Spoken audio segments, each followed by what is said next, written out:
Welcome to the Midnight Run. We're honored by your attendance. Your host, Denobi 2.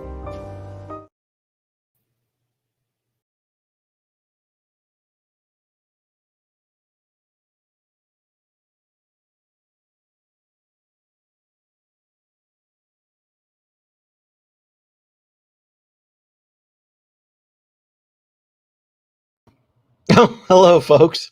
Sorry about that. I had to reset the computer, and I forgot to reconnect the camera. Apologies for that. My God. How is everybody? Hello, Eric, channel member checking in. Hello, good evening, good sir. Hello, Braden checking in from Junkertown, Australia. Collector number 1, what's up, dude? 3 a.m. New York. Hope everyone's doing great. Fantastic.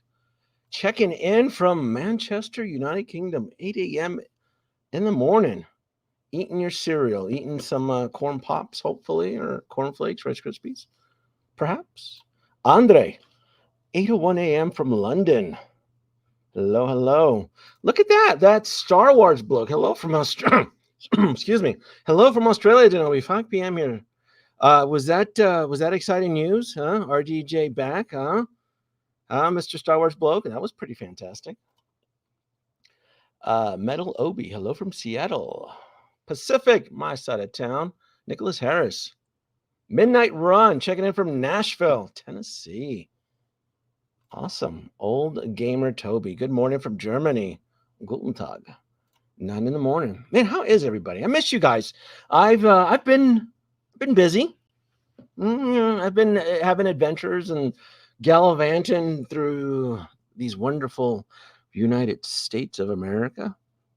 I wanted to reflect on returning back from San Diego Comic-Con 2024. Folks, I was there. I was there at Hall H when I witnessed the rebirth of the Marvel Cinematic Universe. I was there and I witnessed it. I was there all day. Only the true believers, only the fans who have complete faith knew that RGJ was going to be there that Saturday. I got in line, waited 2 hours. I got in line probably at around 9 in the morning, 9:02 a.m. Pacific. Even though the Marvel panel wasn't going to start till 6 p.m. Pacific, it doesn't matter. You got to get inside Hall H. You're there all day. And I am a veteran when it comes to Hall H, so I brought water, snacks,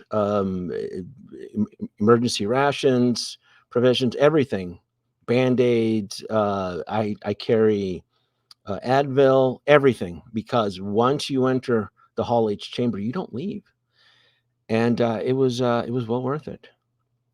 Yeah, Mixias Pitalik. 12:02 from Vegas. What's up, good sir? Good. What's going on? It's a good thing to have insomnia. Yeah, right. Greetings from Denobi's neighbor. I want all of the Deadpool 3 figures. I'll get to that. But, before I get into reflections and talk about the Hot Toys that have been released, announced, dropped. Well, I mean, you can't tell what's going on anymore with Hot Toys. What's up, Christopher? 2 in the morning in Dallas, Texas. I do want to say phenomenal support for the TOMY Enterprise refit. Holy smack. The campaign was funded in under 5 hours. It reached its target goal of 2,000 units in under 5 hours. So the next TOMY Star Trek Starfleet 1 3/5 scale, huge. This one's about 35 inches in length, is a go. I have not submitted my orders yet for this. I'm going to wait till September because I'm probably going to back multiples. I made a killing on the TOS Enterprise, and I need to know if it's worth going heavy, if it's worth going light on this, only because the TOS Enterprise, when that campaign closed, it barely hit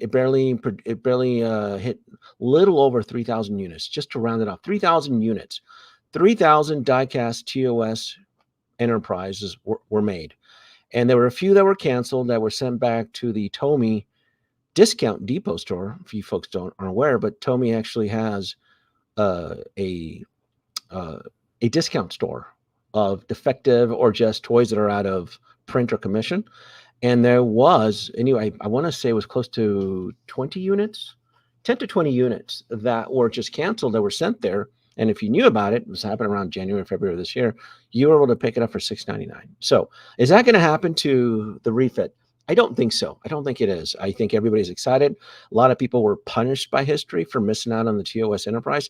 And I think that's one of the reasons why this thing was funded within 5 hours versus the TOS Enterprise. It barely funded up until the 11th hour. Like it was barely like, it almost barely made it. And it wasn't until the 11th hour, it picked up like the last 1,000 units. So yeah, kudos for that. That's on this one right here.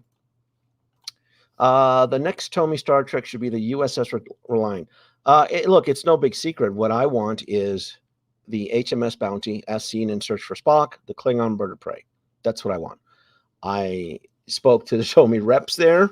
They had one of their designers on there, and I made it really clear, even though they were stomping their own personal feet on the Klingon Battlecruiser D7, which is what the team there, they had their heart set on.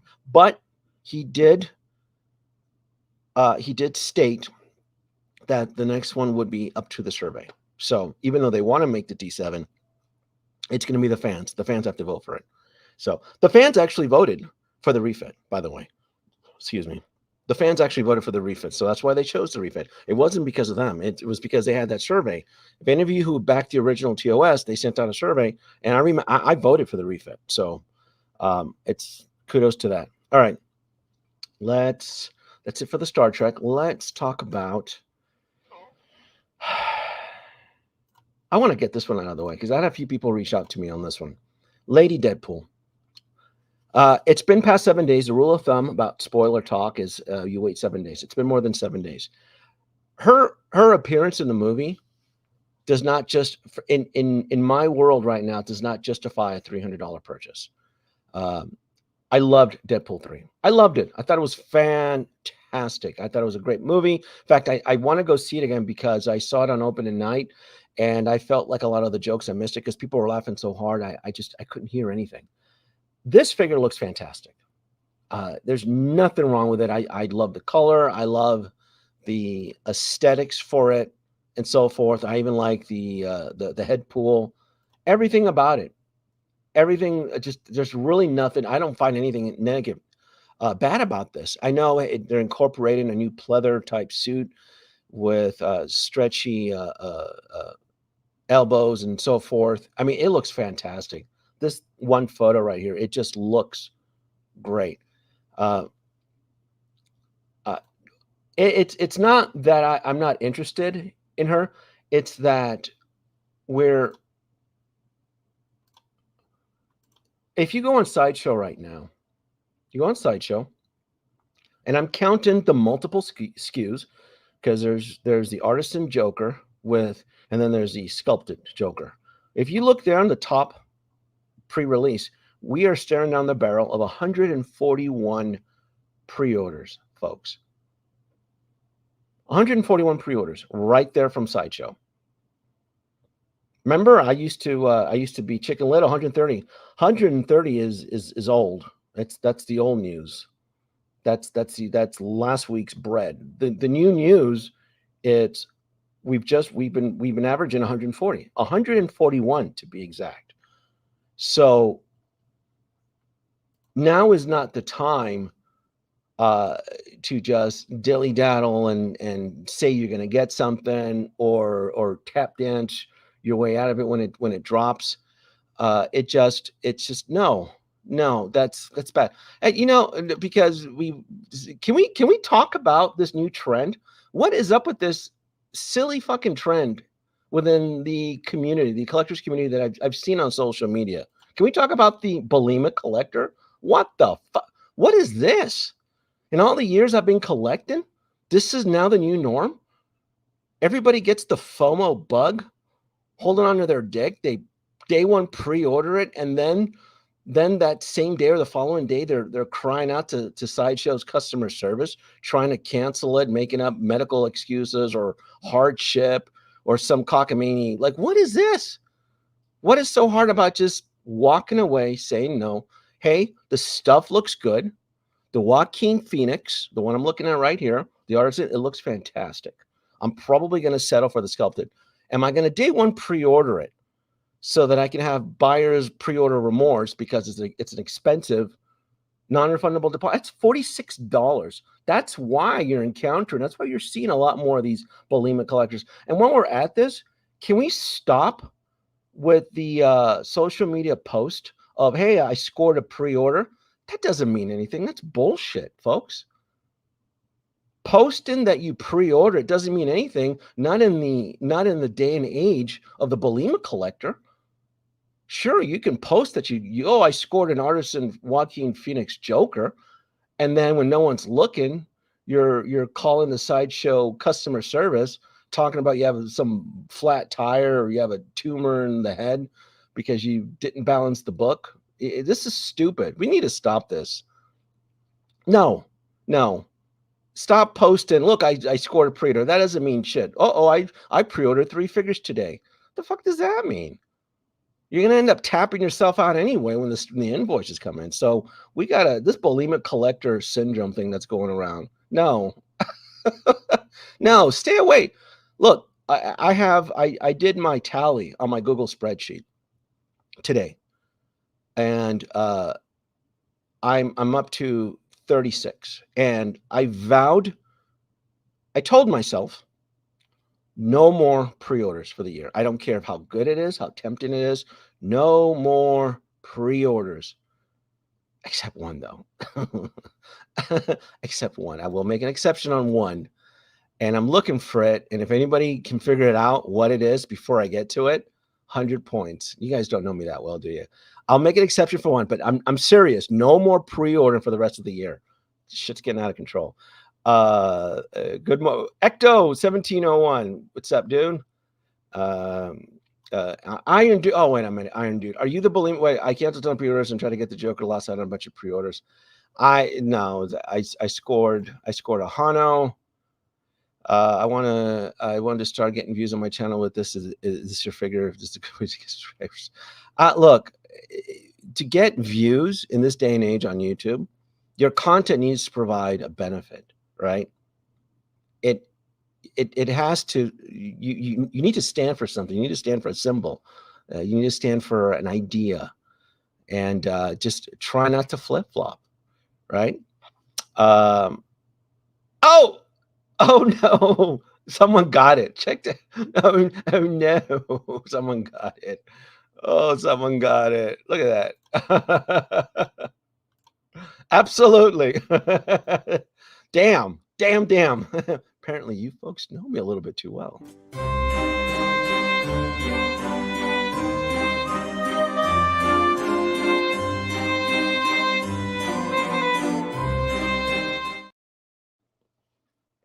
Yes, this is the only exception.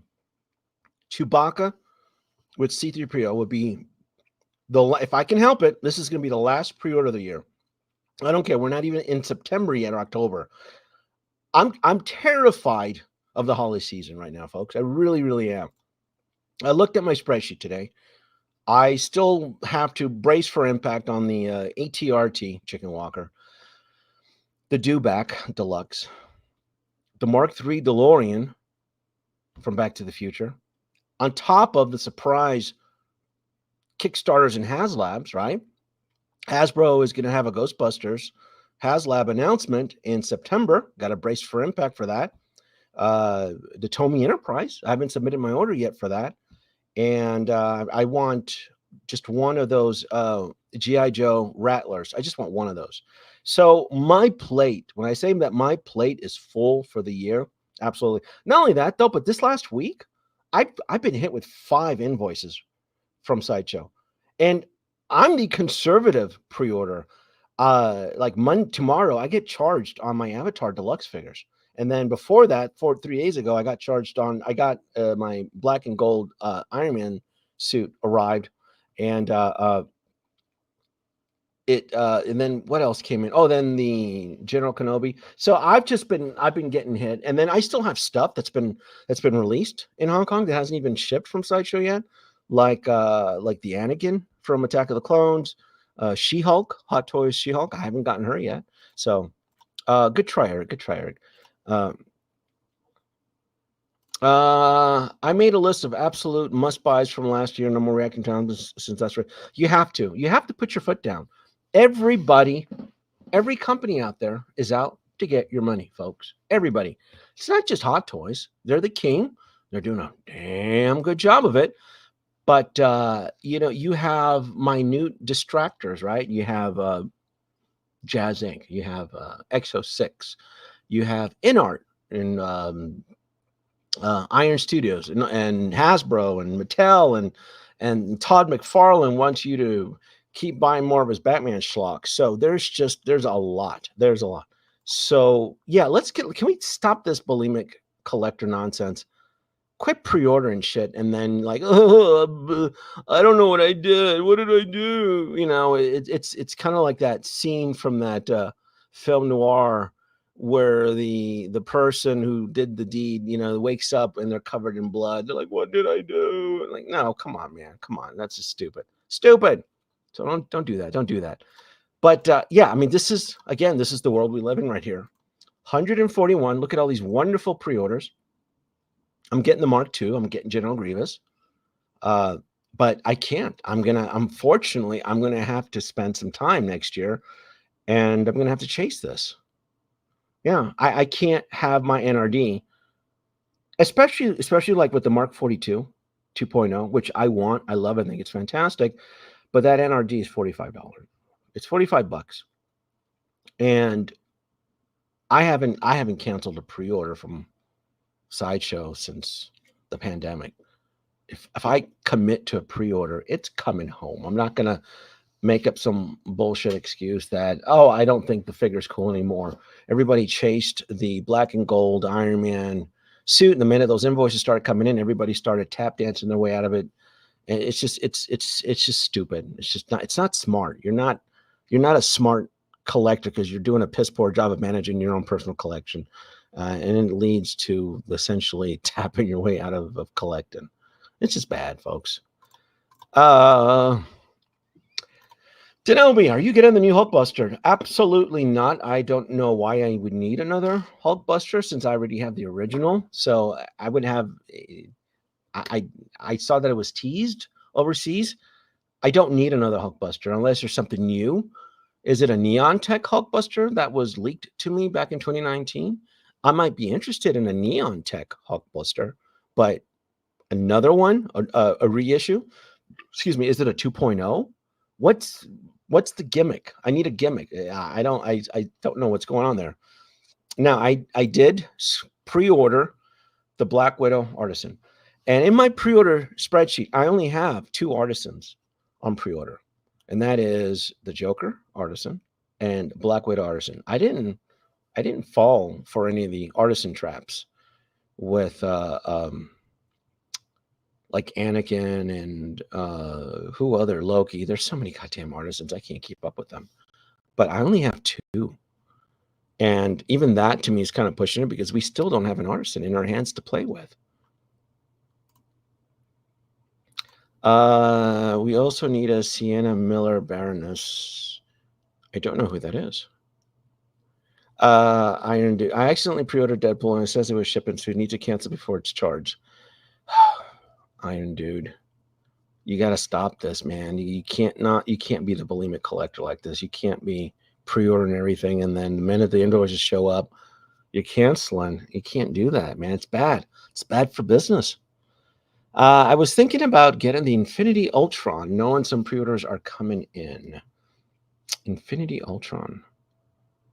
Oh, I have that one. It's a good one. I bought him cheap. Bought him with a coupon. I have that.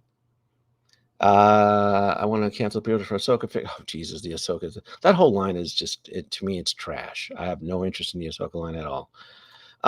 You're assuming the Hulkbuster is USB? That's not enough. I already have the soap reactor in my Hulkbuster, so I guess that's going to be a pass for me.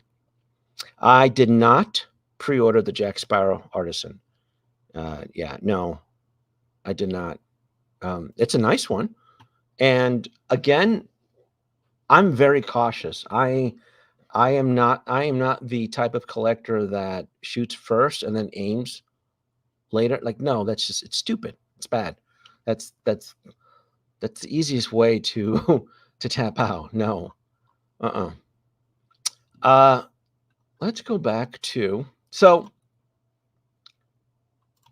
loved Lady Deadpool. Fantastic. Nothing wrong with it, but it's going to be an easy pass for me. Again, 141.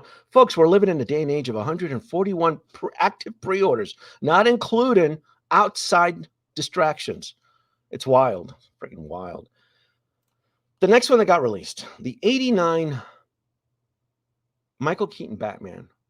I think this looks fantastic. This looks, even his little chipmunk lip here is just, it's wacky as shit. I love it. It's so Tim Burton eccentric. Uh, I love the suit. Look, we need folks. We needed this figure. We needed this figure. This Michael Keaton Batman was already old news in the world of collecting when I got into Hot Toys collecting. I started collecting Hot Toys in 2012. This was already trended on the secondary market. It was already old. It was already old news. I think the like 2013, the following years when the Batmobile came out, or they was like the second batch because they were falling behind on the 89 Batmobile. So, and then I remember even 5 years, like 2016, 2017, the 89 Michael Keaton Batman, depending on which set you got, if you got with the Bruce Wayne and so forth, these figures were prone to disintegrate. I shit you not. I cannot tell you how many photos I've seen, right? Now, are there some Batman figures out there that have survived the test of time? Sure. If you live in an underground bunker or out in the West, right? You know, no humidity.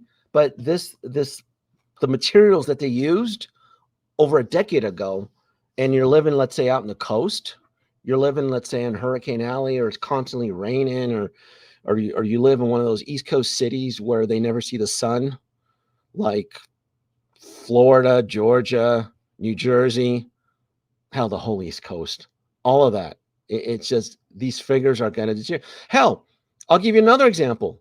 The Winter Soldier that was released in what 20s pre-orders. It was released in 2017. That didn't even stand the test of time. That pleather chest started to peel and flake, and that was a 2017 release. So don't give me shit that the Michael Keaton, my Michael Keaton Batman from 2011 or 2010. So sure, and I'm not calling you a liar, but you know we tend to love. You know, we tend to look at things a little bit differently, right? You know, we may have an ugly dog, but we think our dog is the best thing in the world. So that's that's how I see it. Ash, not many people are loving how the suit looks, Denobi. Well, they're clearly tap dancing out of it. What is their alternative? What, you want Inart to make it and charge what, $550 for it? Because of what? The cape? I see nothing wrong with it. They're idiots. What? Pandemic collectors? I just started collecting 2 years ago that are critiquing it, even though I know this is a more superior product because I was there and remember the original one was shit. Well, yeah, no.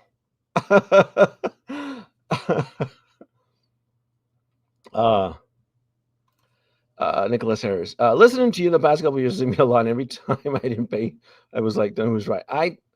You know, I don't mind being wrong. If I'm legitimately wrong, I don't.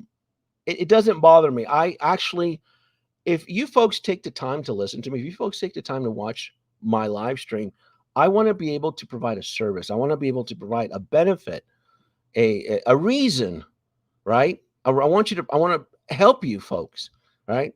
I come on, folks. I kind of speak from experience, right? I've been doing this for quite a while. And I love that the community is vocal. I love it. It's YouTube land. It's great discourse. It's outside of YouTube land. It gets a little bit trashy. You start getting into like trash book land and all that stuff, and then it gets controversial. I see nothing wrong with this. This is fantastic. It's coming home. I did not pre-order it though, so I'm gonna have to chase it. And this diorama said, "Holy shit, this is awesome." I saw the review today from this guy, MRC. Is that his name? The Asian dude, MRC Collectibles, right? He did a really good job. Just turned the volume off and put the speed 1.5 fast, and you can get a great review out of him. I shit you not. But he did the unboxing and this gargoyle diorama set. Like I had no idea it's a big ass box. I'm like, well, that's why these kids are tapping out. This thing isn't going to fit in their detofs. This thing is huge. This thing is an experience. This is part of the cinematic Batman Keaton universe. I love it. I dig it. This whole setup here is going to be fantastic. A lot of the YouTubers are canceling this because of the suit. I don't know what's wrong. What are they comparing it to? I saw 89 Batman on 4K on Max, and I'm going to tell you something. Those costume sets and even the vehicle, they don't look good in 4K. Especially the Batmobile. Ew. Yeah, you do not want to blast the 89 Tim Burton Batman film in 4K. I shit you. I'm telling you. The Batmobile, it looks like it looks like just a molded plastic shell on top of like another. It looks, I mean, as a kid growing up, I mean, it was a fun film. It was very cinematic. As an adult, and then, it's been what, 30 years or something, or 35 years. Yeah, blasting that film in 4K, not good. Not good at all. So if you're telling me that Hot Toys took a little bit of creative license to add a little bit more texture and detail, hey, you know what? That's fine by me. Because the alternative is what? Go backwards, travel in time to get one of those old ass DX sets that were probably kept in storage somewhere, exposed to humidity, flaky, and then the bodies were weak. Those joints were shitty. Folks, I'm telling you, I remember some of this stuff past 10 years, it's not holding up. I'm telling you, move towards the future, right? If everybody's dumping out tap dancing shticks, it's because they're overwhelmed. Didn't I just show you folks this? Didn't I just show you? We're staring down the barrel of 140 pre-orders, right? 140 pre-orders. They're overwhelmed. They're making split decisions. They probably went balls deep into the Harry Potter kids over at Inart. That's over $1,000. What is it to get Hermione and Harry? What is that? $1,200? Christ, that's almost enough for school tuition to go to Hogwarts for the amount that Inart's charging. Christ.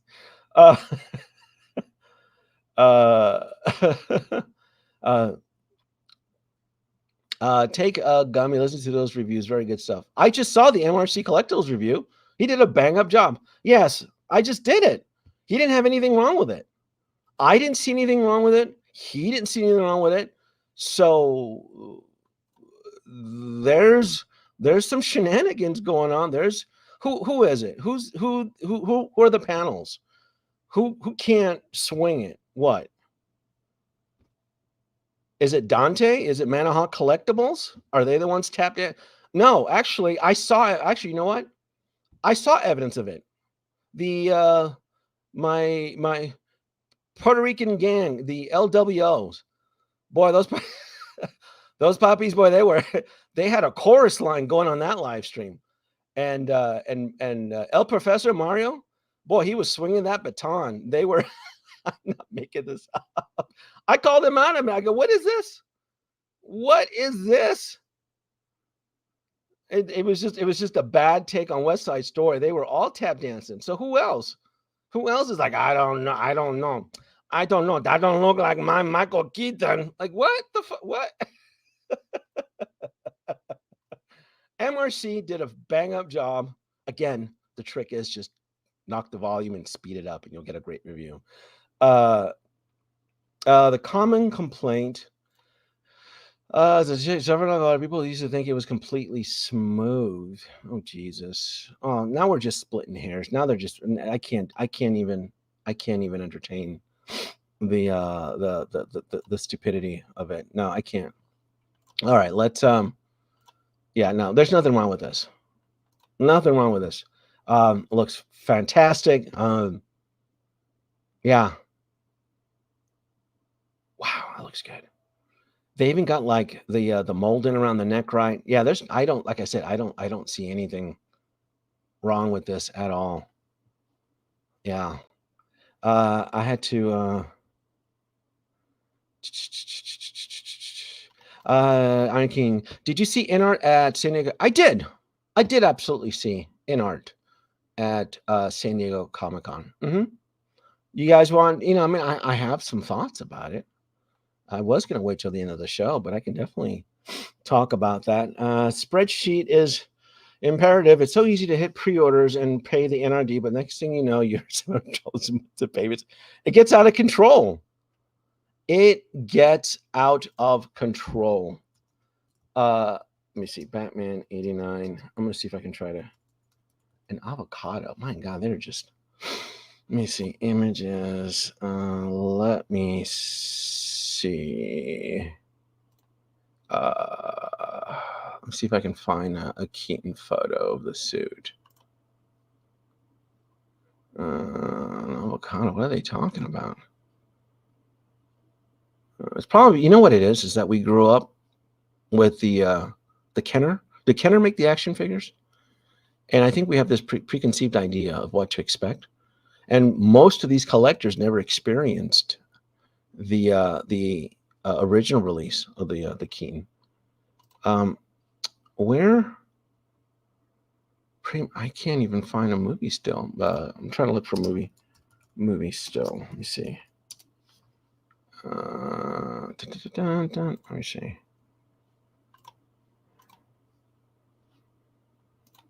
I'm trying to see. These photos are so. I'm trying to look for one, but these photos are so grainy. So, I mean, I guess that's the only photo. I don't know. I don't know. I'll go. I'm on, and it goes, man's coming home along with my jazzing. Also, I'm not Puerto Rican. I wasn't referring to you, Loki Collector. I was talking about P-Rock and Mario. In fact, I don't even think I saw you there. Was your face shown on that stream? What's up? ¿Qué pasa? Denobi, Wepas, Dominicana, Boricua. What do you mean? Do you talking about Puerto Ricans? What I was talking about LWO. I was talking about my boys over there, P-Rock and Mario, and gang over there. They were over there. They were tap dancing over this Batman. Oh no way! There. No way! No way! Come on now. That's everybody. Yeah. Everybody's been tap dancing. Yeah.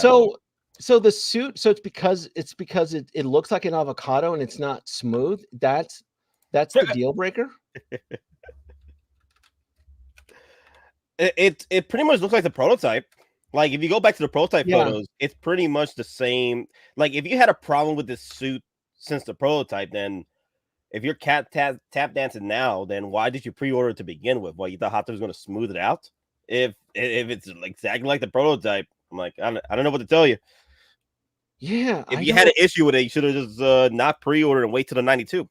So did folks want something like the Val Kilmer suit? That they wanted that Joel Schumacher, fabulous, androgynous. I mean, what do they? I don't get it. I think it looks fantastic. The whole setup, dude. I saw the review earlier today from this one dude, MRC. And I thought he did a bang up job. I'm like, oh, he loved it. I'm like, it looks fine. I like the whole experience on it. I thought it was fantastic. the way it seemed, for some damn reason, the from the looks of it, I felt that the original one was worse with the texture from the camera anyway. But I don't have the original one. I can't say for sure. But this one is coming home though, for sure. I just remember the original one had so many issues Oh when I yeah, was on Facebook. And then it was always on the buy sell trade groups. Like it was always being flipped around and I've then it heard. was always parted. Yep. I just remember it was just one of these figures that was constantly tossed around, always for sale. I never cared for it. I didn't. I had no. I'm interested only now because it's kind of like a 2.0. It's more of a definitive version. It's Keaton. There's multiple Keatons out right now for pre-order. I know there's the Flash Keaton, and good things come to those who wait. I'm like, all right, this Yep. is it's telling me, hey, Denobi, this is the golden opportunity to pick up a Michael Golden Keaton opportunity. collection, and plus it comes packaged with an experience. Nate, look at the gargoyle base, look at the castle, look at all of that stuff. Dude, That's fantastic, man. it's amazing. It's amazing. I've actually been trying to find the original one for cheap on eBay, but it's still like going for like $400. I'm like, Is it really? yeah, the original one's still going for 400. I'm like, you can't even freaking pose the hell out of that thing. I just Now, want is that what people are asking, or is that what's actually being sold? Because I know folks tend to ask for a lot. on eBay, it's like $400. I'm waiting till it goes down in price so I could put it on my 89 Batmobile. Because I don't care about the original one. I could put it right in the Batmobile and have it destroyed over time. Because when you put these big figures in, all crunched up in the Batmobiles, they do deteriorate over time because of the pressure and everything. Yes. Yeah, so that's what I want to do. I don't want to buy. I just want to buy the original one for cheap, or buy this one on secondhand. Another one, because I want to put one in the vehicle at least. So because it looks like he has leprosy, like that was it. That I don't know. I've been seeing other photos from people sending me photos of the whatchamacallit, the actual suit itself. There is that texture there. There is texture in that suit from the photos I've seen. We're up to like 7 Batmans. There's always I can't. I just want a Michael Keaton Batman. This is the one that's going to represent the '89 era. And to me, it's like, I do have a decent DC collection. I've shown you photos. I mean, I've done them in the room. I have a decent, and I would like to have an '89 Michael Keaton, and I think this one fits the bill. The options are going back in time, dealing with the secondary market and buying one with flaky cape or a weak joint or something, or you can lobby on the other side of the fence of the train tracks and get Inart to do it, and have them, rape you for what, $500-600.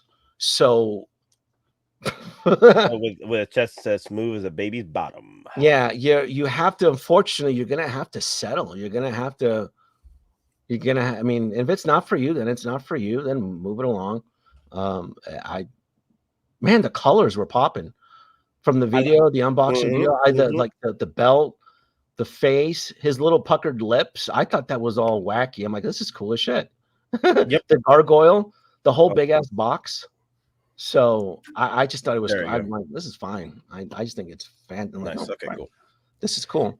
And then I told you I scored an '89 Batmobile, Hot Toys Batmobile. Okay, all right. I forgot that you were buying the '89 Batmobile. Yeah. I found an authorized retail. Unfortunately, folks, I can't share where because I got to protect my sources. Protect your sources. My job is to manage my collection, and I'm about free shipping and no tax. So, but I did score one, and I wasn't going to do a review on it, but I think I may because I want a USB. I want a USB hack the shit out of it. Yeah, I'm gonna modify a USB-C plug into the unit. It's child's play, and I'll drill through it. I'll run some cables, hot wire the thing, and then I want to add a fire effect to the back. The fire effect to the back. Okay, that's pretty cool. Yeah, because I saw some of the unboxings for the Hot Toys Batmobile '89, and those lights they look weak ass. They look especially the one, the engine. The engine one. Yes, the engine one is the one that I'm jonesing to USB hack, and that freaking jet engine right there, like it's awesome. Like, damn, Yeah. Even lights to amp up the lights. To be fair, this ain't necessarily a 2.0 on the 89 Batmobile. It's just a reissue with just to support the 89 Batman's 2.0 release. If it's not for, like I said, I mean, I guess it is art, right? Art is subjective. I don't think there's anything wrong with it. I know what the alternatives are for this specific character, and I think it's well worth the go, because the options are you don't get it, you go back in time, or you lobby Inart, or the last option. There's even another option. You don't get an 89 Michael Keaton Batman, and you move it along. Because Nate, I mean, you've seen this nonsense here, right? 141. Look at this. So that's fine. Hot Toys won't get you. Actually, there's nothing wrong with that if you don't want it. There's nothing wrong with that because they're going to get they're going to score your cash from you anyway. They're going to get it from you anyway. There'll be another event. There'll be another exclusive event. Dude, man, this has been the worst. Last week was the worst week for wallets when it came to Hot Toys. I've never seen Hot Toys this aggressive with releases before, especially with ready figures to be sent out. Yeah, that's pretty much has derailed me to manage my pre-orders now. I gotta pay off my pre-orders, and then prepare for the worst next year. Because if this year is anything to be a testament to what Hot Toys can do with your wallet, next year is gonna be a lot worse. So I'm gonna have to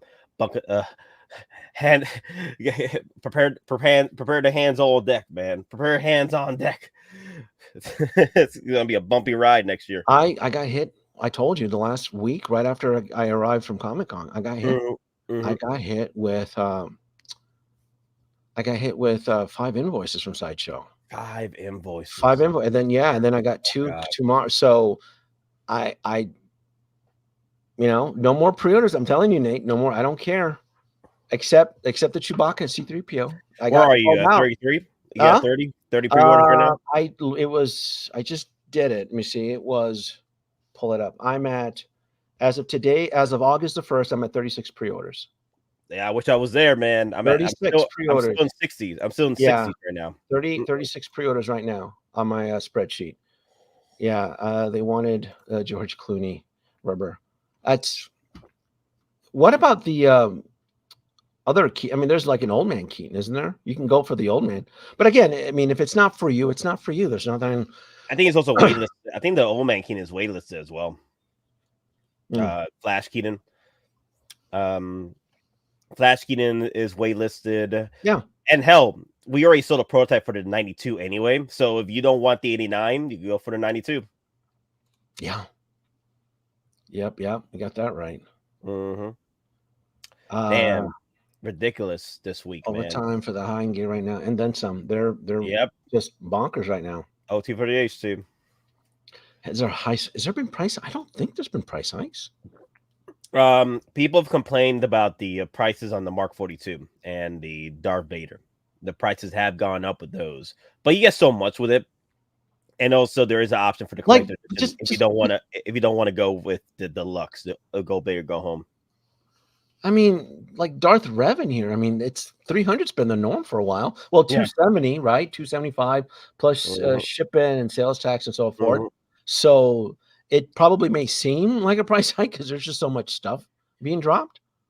So I just the average price is $300 for 300 is a new norm for a regular and collector edition piece. I was going to say it's now like that for a year. Now, if you is the norm. Yep, and if you want to play with the big boys, with the deluxes and the special editions and what have you, you are going to pay up the piper at $400, $500. So at least Hot Toys gives you an option with a collector edition. Like, okay, don't worry, we'll give them a coupon day. Coupon. Yeah, and then that's right. We are in the age of a small batch, so everything is just trending.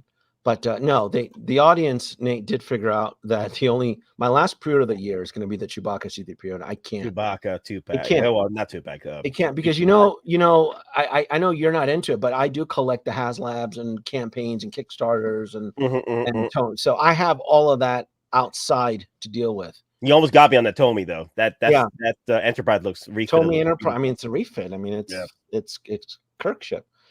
Jar Jar, if he drops this year as pre-order, I'm gonna have to chase him next year. It looks wacky. It looks so stupid, and absolutely Jar Jar will be added into my collection. I wonder if they'll add the long tongue pause for Qui-Gon to catch it. Don't do that again. The long tongue Moe, he just how rude.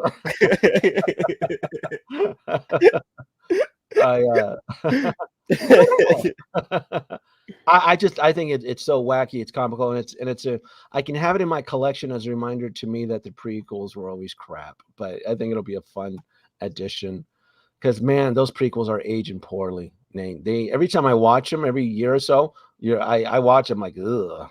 It's literally the cringe dialogue. But other than that, I'd rather enjoy marathons of the prequel and OT together and forget that sequels never happened. So. The Summer of Marvel. Hold Marvel's beer. That'll start next year. Oh yeah.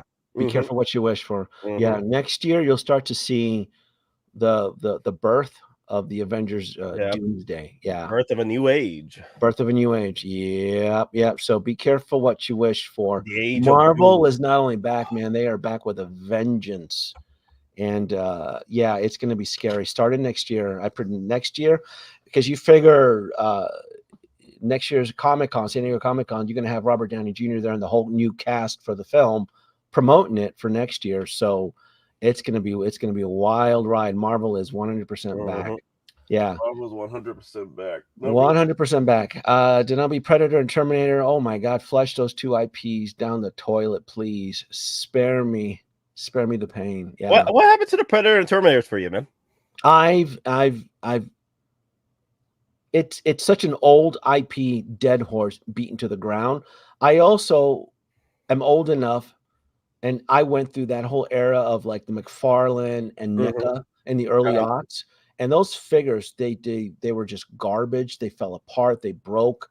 It was not a pleasant experience collecting it. And both IPs are in the same sewer toilet as the Star Wars IPs right now.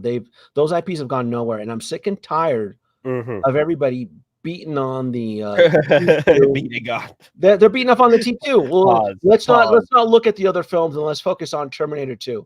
Shit's getting old. It's a 35. Well, the reason why people are excited for the T2 figures is because the prices on the DXs are out of control. It's like $500-$600 for a DX10 or DX13. That's fine. I just thoughts and prayers because they're going to drop it in a heavily saturated crowded pre-order at 141 pre-orders. Do you think you're going to have time now to, you kept beating that horse? Well, fine. Hot Toys is going to give you your Terminator and Predator, but your pre-order spreadsheet is so thick around the waist. You're like, well, what am I going to do? I'm going to be forced to, I don't know, get rid of Ahsoka, or one of those, tough decisions are going to have to be made. The only thing for Terminator is the endoskeleton. I'd be down for that. I don't need a battle damage Arnold. I don't need another Predator. I don't. God no. Well, for me, it's a good time for me because Terminator and Predator figures. I missed that boat when I first started in 2019. The only the Terminator figure I have is the DX10 and DX13, which are the ones to have at least. But my DX13 is loose and my DX10 is complete. So I would like a proper DX13 coming out. So at least that's happening for me. So. And the Predator, of course. Come on, I'm a big fan of the original Jungle Hunter. The original, I can remember the days going to Puerto Rico, turning on FX, and the movie The Predator was there with Arnold and the gang taking on the Predator, and great soundtrack too. So he said the Mark 42 is a bit too much, in my opinion. So, of course, Iron Man is their golden boy. Iron Man has always been overpriced. Yeah. Has always been. Yeah. Did you, like, in 2013, the original Mark 42, I want to say was $360. It was just under $400. Really? Yeah. Wow. When the die casts were first introduced, they were very expensive. They were. Let me see if I can find it. I'm telling you. So that's why I'm like, what do you mean? Like it's been over a decade. So I don't. Mark. Let me see if I can find it. Mark 42 sideshow Okay. Iron Man. J Rob is asking, are you guys surprised that Black Manta is the only figure Hot Toys released for Aquaman 2? Yes and no, because that movie did horrible in theaters. So of course Papa Howie was like, we'll throw a bone, and then possibly we'll see an artisan Aquaman, Jason Momoa, from the movie, and that's about it. Okay, I found it. So it was $310 for the original Mark 42. Oh well, 360 with tax and shipping, right? Well, I don't know how shipping and tax at this time was not collected, so it would have been shipping. So it would have been say $330, and then the new Mark 42 2.0 major improvements. It's a lot taller. You get new head sculpts, and so forth. So let me see. Let me see and share this tab and say so. But you have different options though, right? Because that's the most. What's the most expensive? Is the deluxe exclusive? Yep. And then the collector edition is. Let me see. Go back to the collectors. Go back to that price. $490. No, the collector edition. There's just the regular edition. Oh, $450. Oh, okay. So you want to say maybe it's close to a $200 hike. So yeah, maybe it is a lot. Maybe there's been a Iron Man has always been expensive. Maybe you either go big or go home with Iron Man. It's always been expensive. The Iron Man IP has always been expensive. Now, granted, we do get like some blessings, like the Mark 6 2.0, which was very discounted. Like it was $360 out the door, right? For the Mark 6 2.0. Yes. That thing was. I mean, I guess inflation's a bitch. Terminator and Predator are iconic, classic, timeless IPs. I do not disagree with you. I'm just stating I've left that island. I no longer vacation on that island. I find that island extremely boring, and I don't even want to give attention to those two IPs, not when there's so much good stuff ahead of me. And it's at 141. I mean, there's Marvel, there's DC, there's Star Wars, there's the dewbacks that are coming in, there's ATRTs, there's just a ton of stuff. And as collectors right now in this environment, as you should be managing your collection, everybody should be setting their priorities extremely high, like your top 5, your top 10, right? Everything looks great. Everything looks fantastic. I bet you that Battle Damage Arnold is going to look fantastic, but it's also probably going to be $490 or something, $500. It's a new deluxe price, right? So I don't even want to give it attention. I'm like, nope, I did that. I'm done, because you could only mine that specific movie so many times. Terminator 2. Let's keep mining it. That's it. No, it's 35 years, right? When did it come out? 1990. So almost 35 years. No. They never talk about Terminator Genesis. They never talk about Dark Fate. We don't talk about Terminator 3. No, it's stupid. It's not smart. I wish we get a resurgence of the what's the one with Christian Bale? A 2.0 line of that. I really like those. No, that's another one that I want shelved. I'm over the whole Christopher Nolan Batman universe. Yeah. It was Christian Bale in the Terminator movie. What was it? What was that thing called? Terminator Salvation. You're talking about that one. Yeah. They don't actually really like that one. And that one had the cool endoskeletons and the different models. Yeah, I really love that one. Mm-hmm. Yeah. Mm-hmm. So that one, I'd be like, I'm gonna be kind of interested to look at some of those early models, right? That'd be kind of cool. Yeah, that'd be a money grabber there. Yeah. Okay. In Australia, the new Mark 42 is over 700. I don't know what that is. Is that like Mexican pesos? Is that like it's not worth anything? I don't. Right? What do we? $700. What are we talking like? Yeah. So what does that equate to? Is that like Canadian dollars?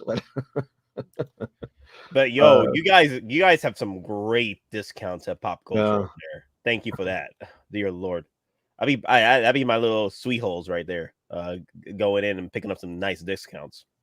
Yeah, I don't know. And this is cool, but I didn't pre-order them. I did not pre-order the Mark 42. I'm gonna have to chase them. I'm passing on this guy right here. I don't need shirtless. I pre-ordered Day 1 on the Mark 42. Oh, you did? Yeah. Oh no, It's the prodigal son. The prodigal son. Yeah, returns, but Iron Man boy. suits are always in stock. Iron Man suits, they never sell out. So well, for me, I had to get the special edition at least because there's something weird about the timer on the deluxe edition. It doesn't appear, but the other one has a timer on the special edition. I'm like, both of them are special editions, so I had to pre-order just in case. Now I do have the quarter scale Mark 42. I actually, I gotta confess, I've gone down that dangerous path of the quarter scale Iron Man suits, and it's wonderful, Nate. It is such a guilty pleasure collecting those quarter scale Iron Mans. Oh my god, I have denied myself for so many years, and they're just so much fun. Quarter scale Iron Man suits, so good, so good, so good. So good. If Inart puts a DC character out for pre-order, Hot Toys will be there to take their cut. You're referring to that every time Inart thinks that they're doing something special, Hot Toys comes and steals the thunder. Yeah, that's the new trend. That's what they've been doing. Right? Remember when they convinced everybody that they needed a $1,500 Joaquin Phoenix Joker set? Yep. They convinced the world, right? They had Carnival Barker, the representative John, all over YouTube, over YouTube, as if he was royalty or something. No, but here's the thing, though. The one thing I've noticed with Hot Toys, Papa Howie's quite vengeful against the collector community, because for years we as a society, as a community, gave Inart the keys to the kingdom with these $500, $1,000. At this point, $1,500 packs, right? And these pre-orders coming in late in the game, and still we're throwing money at Inart. You didn't think Hot Toys was looking at that? Oh, you guys are ready to pay for these kind of prizes, huh? Y'all are ready to pay for these kind of prices. No, we got you. We got you. When you got collectors bragging about dropping $600 on a Hermione child figure, that she barely reaches 4 inches. Was it 6 inches from a 1/6 scale point? And they're debating about the ankles, and of course Howard Chan is going to be like, he's going to be, this is too easy. I go, no, it's just, I don't know how else to. Careful, Denobi, your new gun race coming out again. Nude gun. No, your Aussie dollar is higher in the USA. All right. Let me see here. Let's Thirst Trap Wolverine. You gonna get this one? No, easy pass. I'm only getting one, and that's the regular deluxe, and that is going. It's gonna be it. That's definitely gonna. Okay. That's good. That's good. Yeah. I really like this moment in the film, so this one's coming home as well. Again, I did not pre-order General Grievous. He's good. A lot of these are coming home, but unfortunately, because there's so many of them, you run the risk of painting yourself into a corner, right? Yep. And if you have way too many invoices coming in, then you start to make excuses about the suit looks like an avocado or something. I mean, I don't know. So can we? The thing is, people are making excuses on pieces that they have opportunity for the later piece down the road. So can we talk about the YouTube community that bitched and moaned about the Darth Maul light, and yet that damn thing sold out in under 30 minutes? No. Everybody talked smack. They were making fun of it, calling it a night light. And I'll bet you, boy, if I was a fly in the wall and I had access to everybody's spreadsheets, and I bet you they all did it. They all clicked over and they got it. Like, how do you sell out in under 30 minutes of the nightlight? I thought everybody was making fun of it. No, everybody that I know. You got it. You were making fun of it, and you got it too, Nate. Confess. Hey, I told you I love this piece. No matter how much I made fun of it, I love this piece. Didn't my boy Mr. Mom's Collectible was ragging on it, and then he secretly That's true. promoted when nobody was looking. No, Everybody did. Yeah, this is why the community is so flaky as shit sometimes. Every live stream had their pants down to their ankles taking a big shit on this, and yet it sells out in record Dude, I was one of the only ones that actually wanted this piece, even though it's funny. It's funny. It's a nightlight, but I like it. But the funny thing is, there are people out there that actually said this was a waste of time. I'm like, are you still gonna get it? They did. I need to find out if this boy P Rock, if he cucked over in pre-order, because he was making fun of it, and Mario over up. I need to shoot them a message, because they just dawned on me. I go, because they were making fun of it. They were making fun of it. I think Collectors Weekly was making fun of it. I know Manhole Collector. They were all making fun of it. But isn't Mr. Mom going to take care of you if you're not able to get this piece? I don't go look. I don't look backwards. I move forward. It's done. It's done. It's done. I didn't get it. What was I? Was that an appointment? How did I messaged you on this too? Like I was where was I? Was I in an appointment? I think I had an appointment that day. What was it? No, you were at the convention. You were SDC. SDC. You told me. Oh, that's right. That's right. That's right. You're right. You're about to see the history in the making. I was at a panel, God damn it, when this thing dropped, because it was Friday, and I was in the middle of I was in the Hasbro Star Wars panel in San Diego Comic-Con, and everybody was blowing me up, and I'm like, I'm inside a panel. There's no Wi-Fi here, and they nickel and dime you for their coverage. I had no coverage at all. And then the minute the panel cut out, because it was the Hasbro panel, I was out in the hallway trying to get a signal on my phone, and it was gone. I was like, this is bullshit. Yep. This is bullshit. Yep. All they do is make fun. To get them. Yeah. Well, they make fun over here, say they're not gonna get it. Yeah. And then the other hand is working the reach around. That ain't right, man. That's not right. Not like this. Right, Nate? Not like this. Not like this. Not like this. Not like this. This was a 100% easy pass for me. Clown cash grab Joker. And yet it still went into waitlist. Easy pass for me. 100%. Question, Denobi, is it a failure if a figure sells out within an hour? But the problem is that you don't even know what's real anymore. You know, you don't even. Mr. President, I don't know what to believe. You know why? Because of this, Nate. Because of the new era that we're living in. The bulimic collector. Oh my God. Day one pre-orders only to cancel the same day.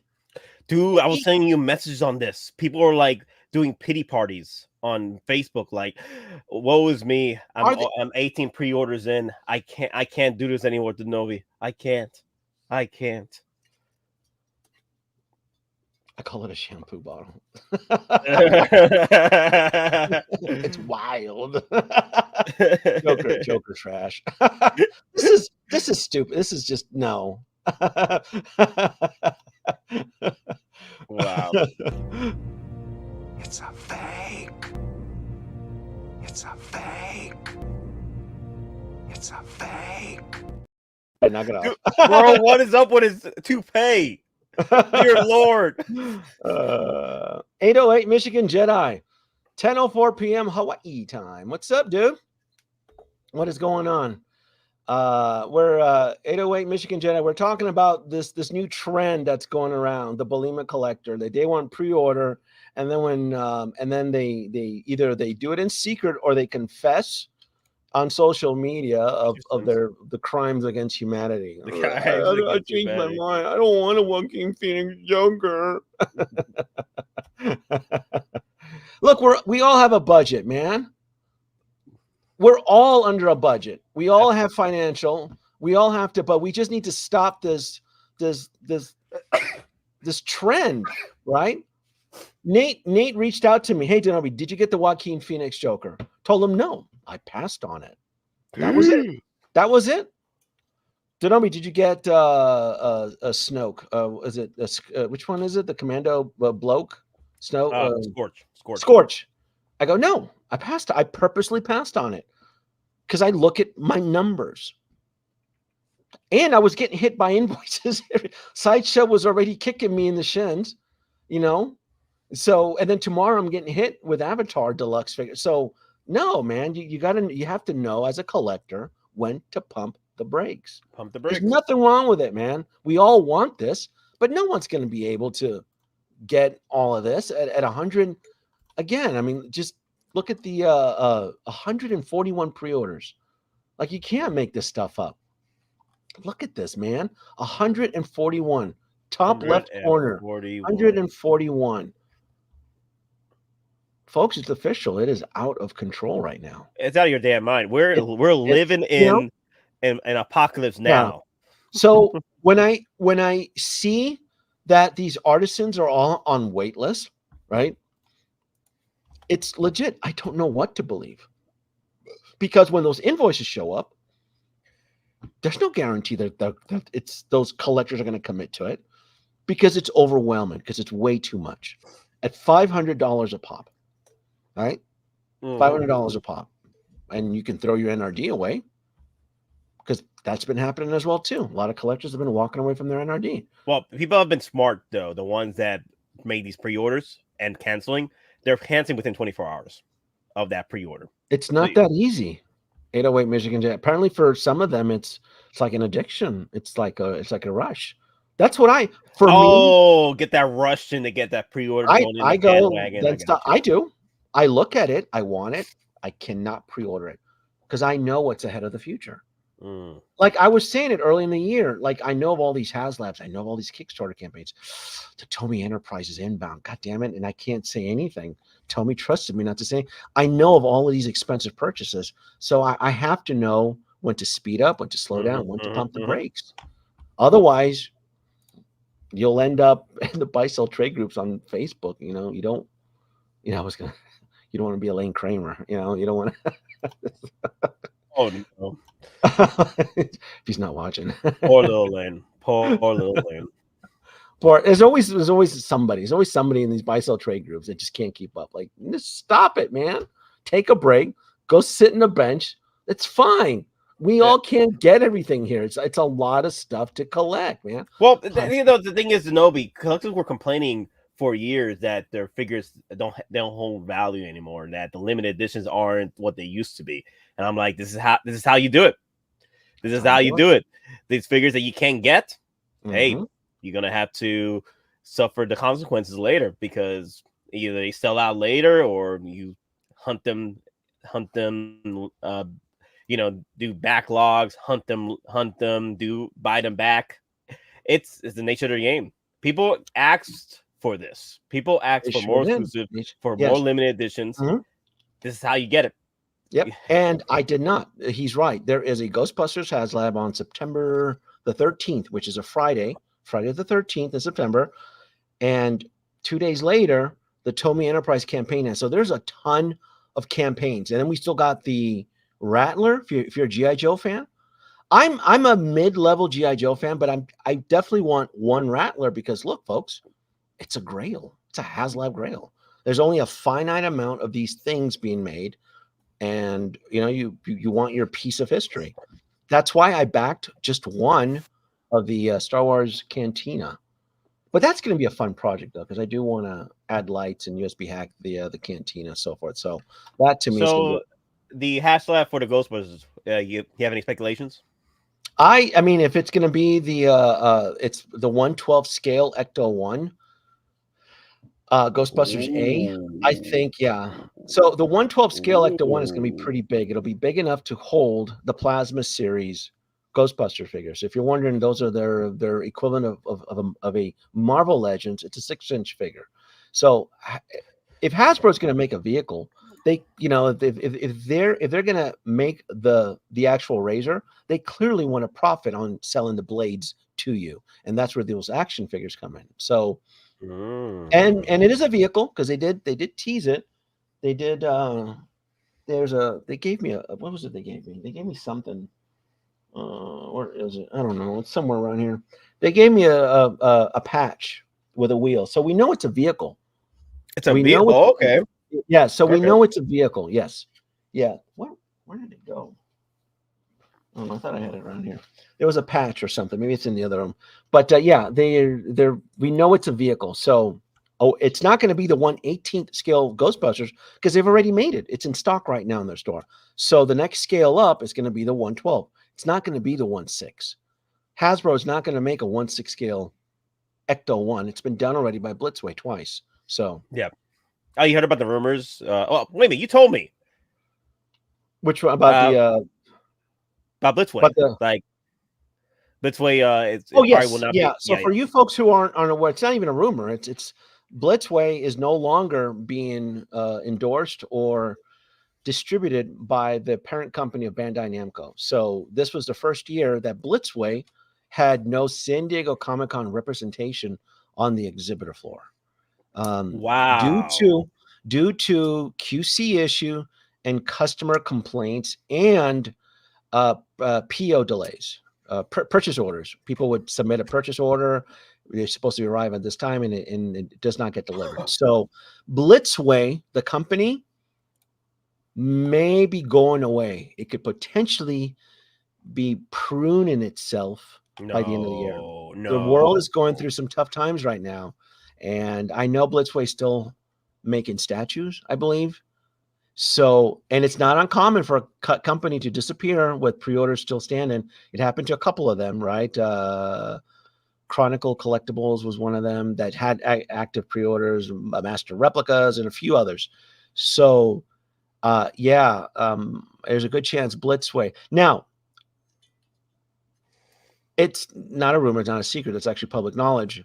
That what that means is that you can no longer expect a 1/6 scale Ecto-1 from Blitzway, and you can stop holding your breath for 1/6 scale Ghostbusters. Those Ghostbusters figures are lock, stock, and barrel. Those things are now cemented in history. The license is probably up. Not like this. Yeah. So the license should be up. It's managed by Sony Columbia, the parent company to the Ghostbusters license. It's probably expensive. Sony's not cheap. So I believe Star Ace has the Ghostbusters license. Whether or not they decide to move forward with a 1/6 scale Ghostbusters figure, I don't know. I didn't see Star Ace. If Inart is smart, they should go after the Ghostbusters. I don't think they can afford the Sony Columbia license. It's not like Warner Brothers. Yeah, Warner Brothers. I mean, if you fart in their direction, they give you the license. I mean, yeah. Mm-hmm. I mean, if not saying it to kind of be mean, but if they could have afforded the Sony Columbia license, they probably would have had it. I mean, that's why they play within their own specific sandlot, which is just Warner Brothers. All they do is Warner Brothers characters. They can't venture outside of their Warner Brothers lane. So that's why you see Harry Potter, you see Patterson Batman. Who else? It's the whole Warner Brothers. And same thing for Jazz Inc. I mean, Jazz Inc. does Warner Brothers because he was able to afford it. I mean, so it just kind of goes to show you the Warner Brothers license is just, it's not like that could be a potential. That would be the dream, though. That would be the dream, though. That would be the dream. Yeah, if anybody can afford the Sony Columbia license, it would be Hot Toys. You know who else could? Well, I don't know. Well, maybe Sideshow Collectibles. Sideshow Collectibles. Yeah, but the problem is that they're lazy as shit, and they love cutting corners, and their QC is out of control. And for Sideshow Collectibles to make a Ghostbusters figure, I couldn't even imagine that proton pack lighting up. Probably short circuit and catch on fire. So who would you rather go with, Sideshow or Inart? If they did a Ghostbusters, I tell you what, if Inart did Ghostbusters, they would have my undivided attention. Ooh, yeah. But would it mean that I would move forward and purchase? No, because if you're charging $600 for Hermione and her cankles, what do you think? What do you think of a Ghostbusters with a proton pack, right? Would go for through Inart? It would. I mean, they took the community for a ride on Joaquin Phoenix's Joker, right?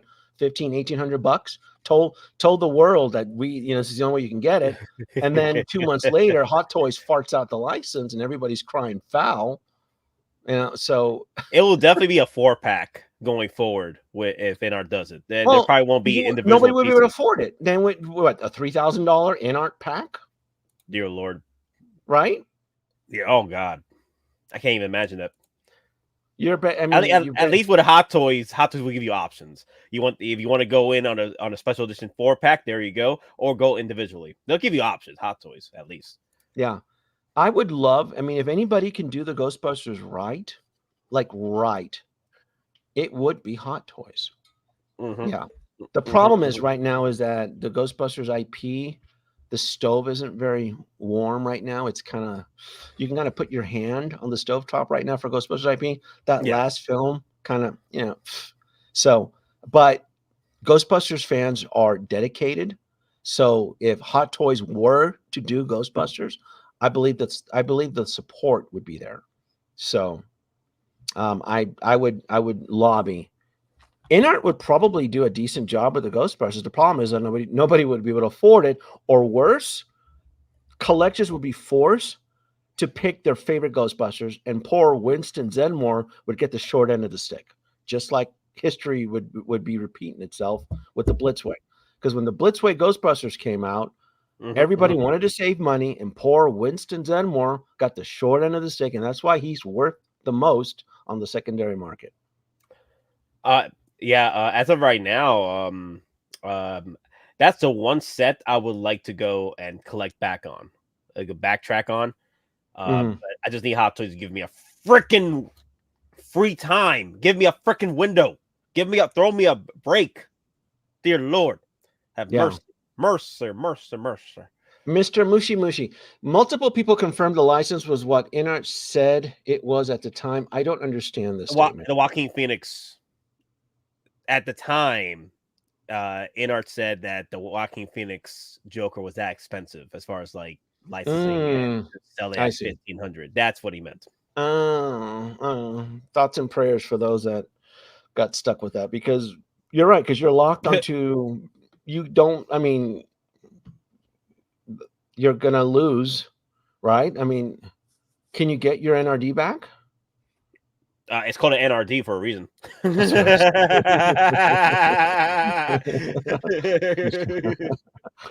refund for you.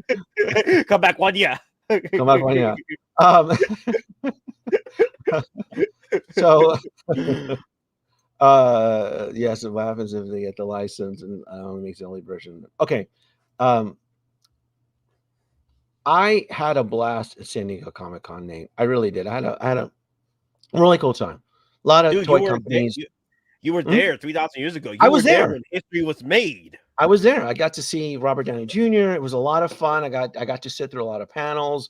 I got to cover a lot, right?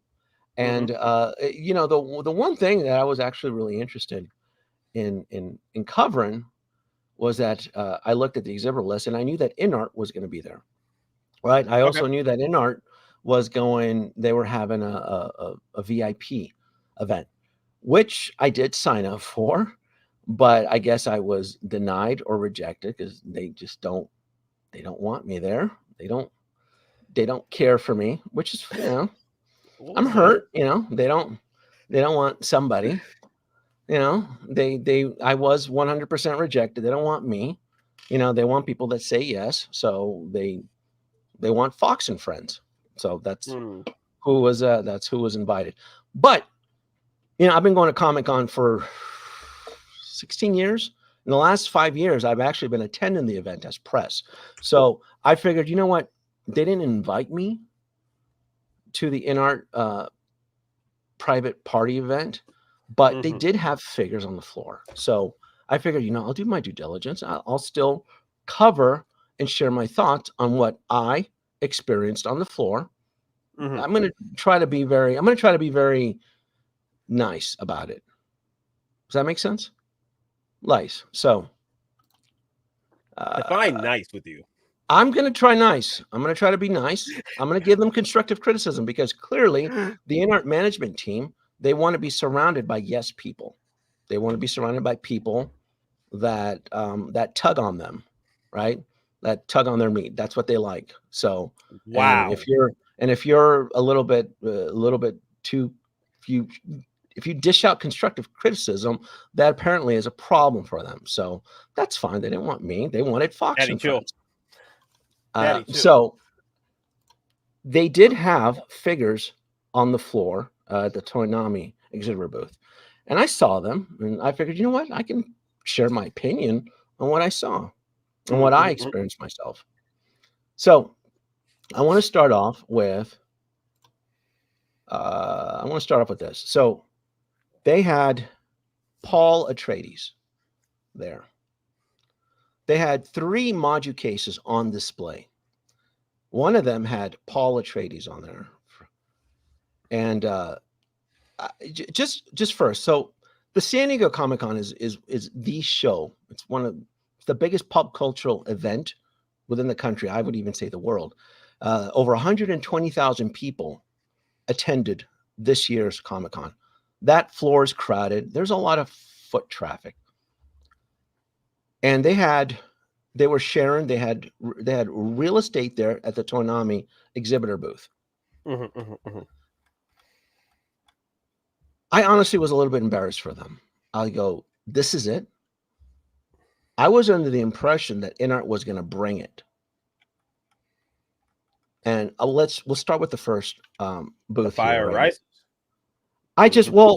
You look at it here, right? And I'm going to use what I know. And when Sideshow would be on the floor with Hot Toy products, they would have in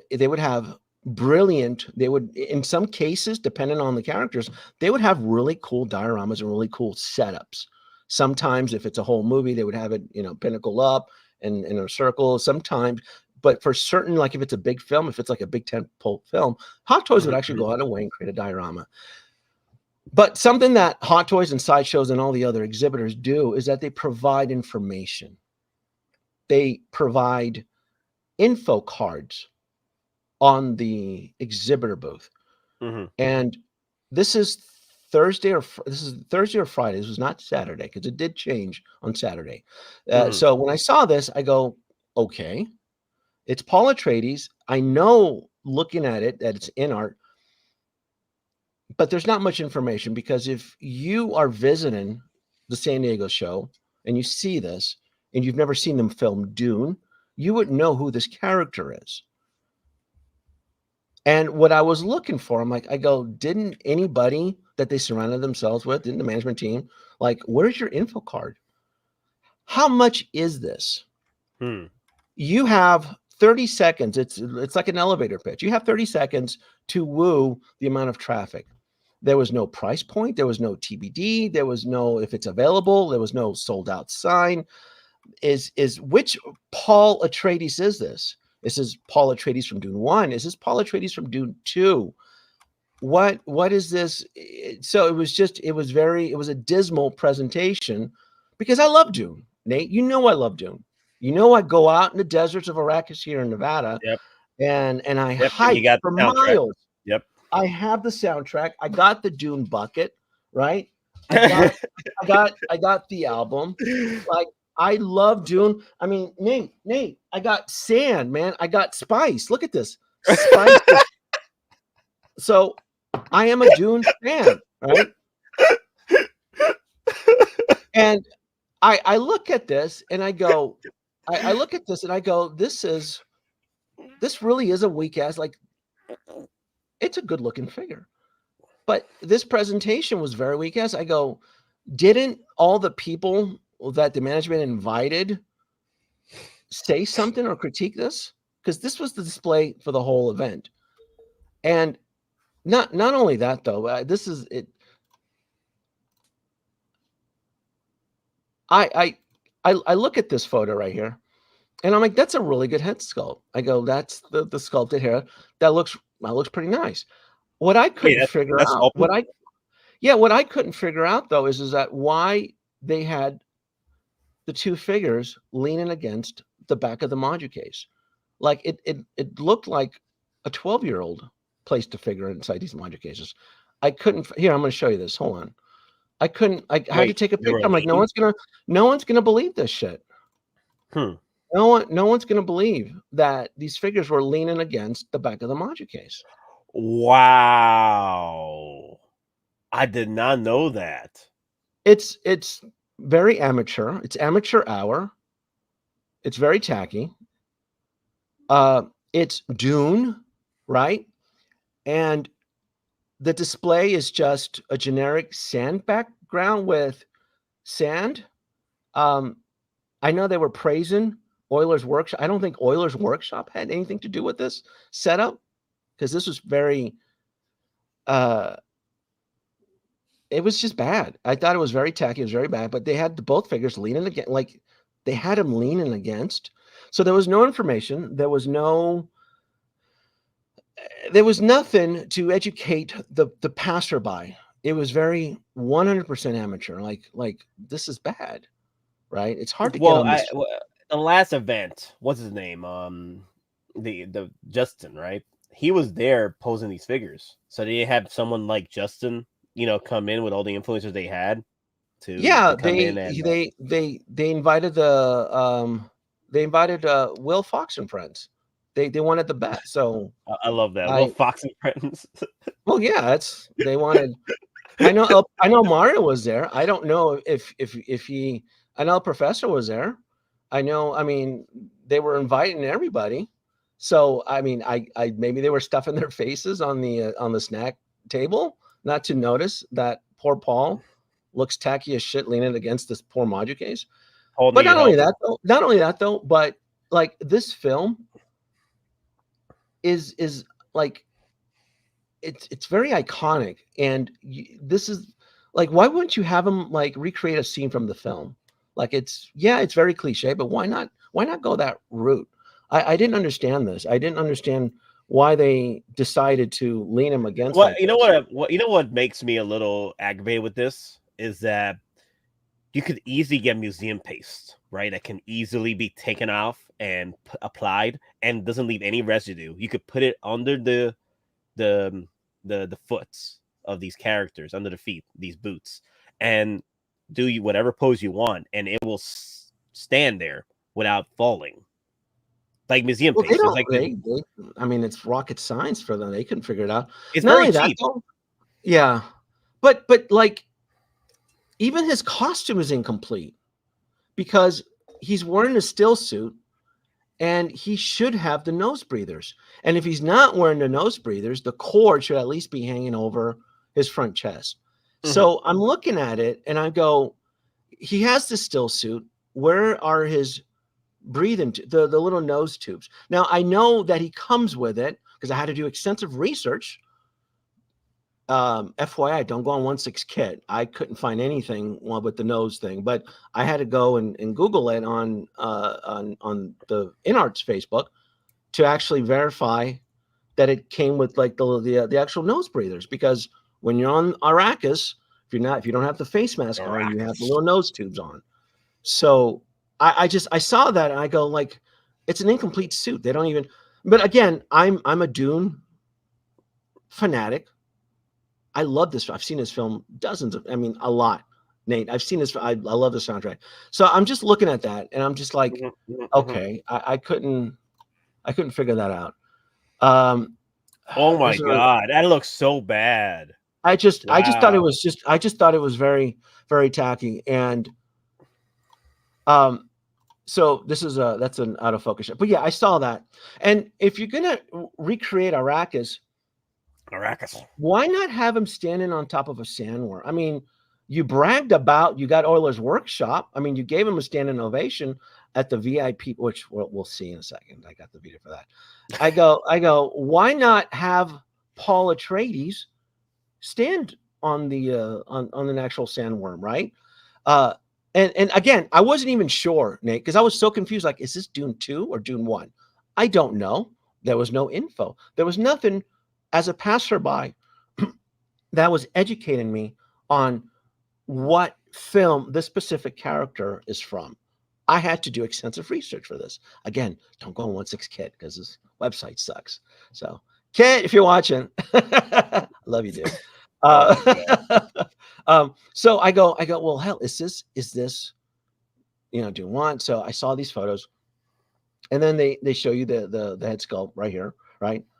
And again, I'm still confused about this because I go, well, wait a minute. If he has the mask on, shouldn't his eyes be exposed to spice? Shouldn't they be reflective blue? Right? Oh wow, nice catch there. I go, shouldn't it be? I go, because this is just, it's not very smart. Like when he has the mask on, majority of the time, I go, and again, I didn't know if this is Dune 1 or Dune 2. Now, fast forward, I did research on their site that this is Paul Atreides. I'm not making this up. I mean, Well, it's, well, the thing is, what is it, like crowd strike? Though. Huh? It's a safer route with Kit, at least. At least kids ain't gonna screw you over. Yes, Mitchell Lawrence. This is Dune 1, but I didn't know that. I had to spend a lot of time researching that. This was my first experience seeing the Inart Paul Atreides in person. There was no info. There was nothing there, right? Educating me on it. So he's right. This is Dune 1 again, but that's by visiting the website and researching it. They didn't even have a QR code to take me to there was just nothing there. It was just really, really weird. So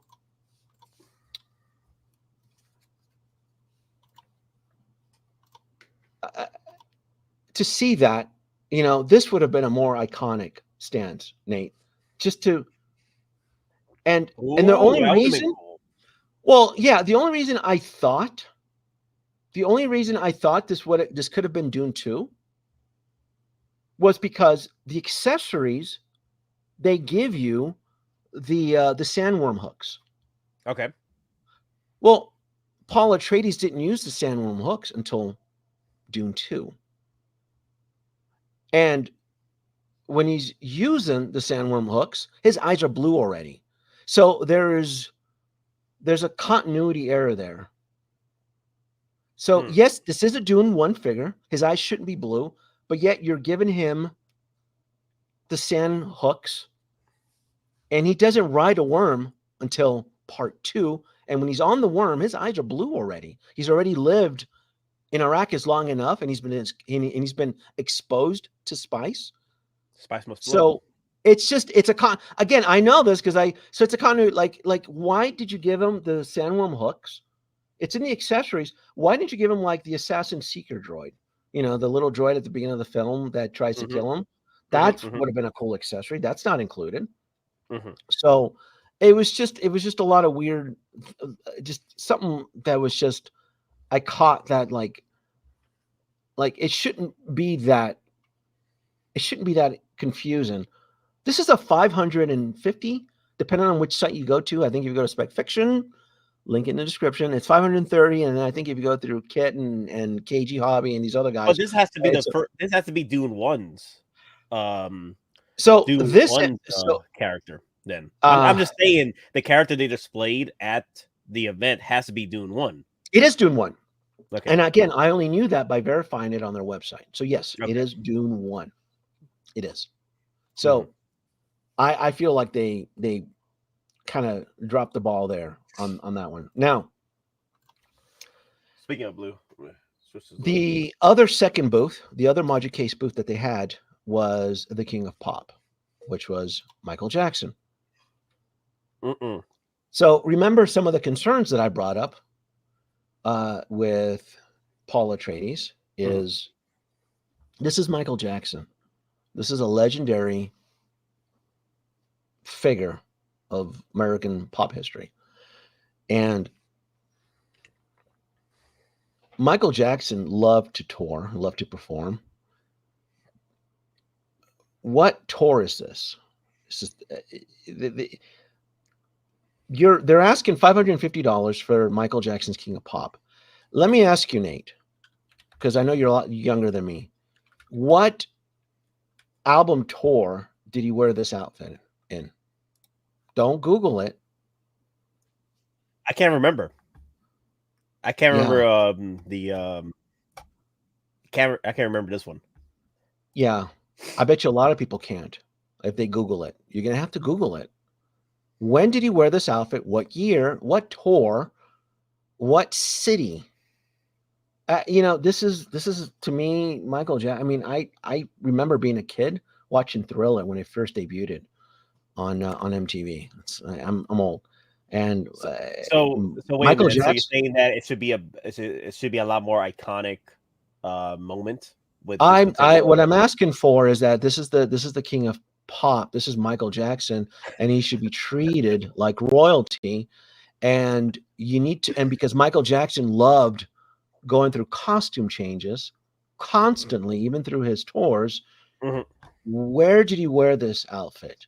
What year?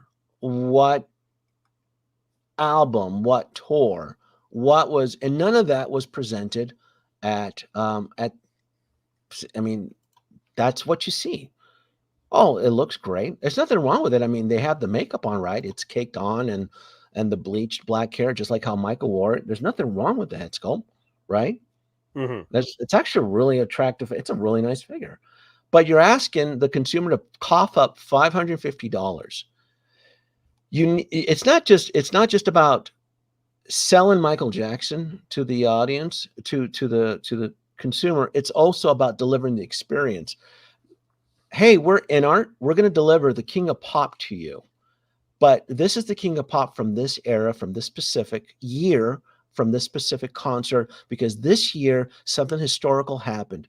It's selling the figure and it's selling the story. When I buy an Iron Man figure, when I buy the Mark 42, it's because I know that figure is connected to Iron Man 3. And I know the sequences and I know the experience. When someone buys Thanos, when you buy the battle damage Arnold Schwarzenegger, you know what film, you know how you felt. You remember the emotional, connection.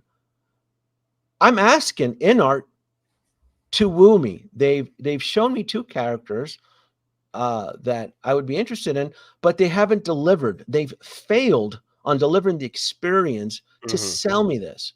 I shouldn't have to spend, I shit you not, Nate, 30 minutes to research where and when did Michael wear this outfit? What era? What year?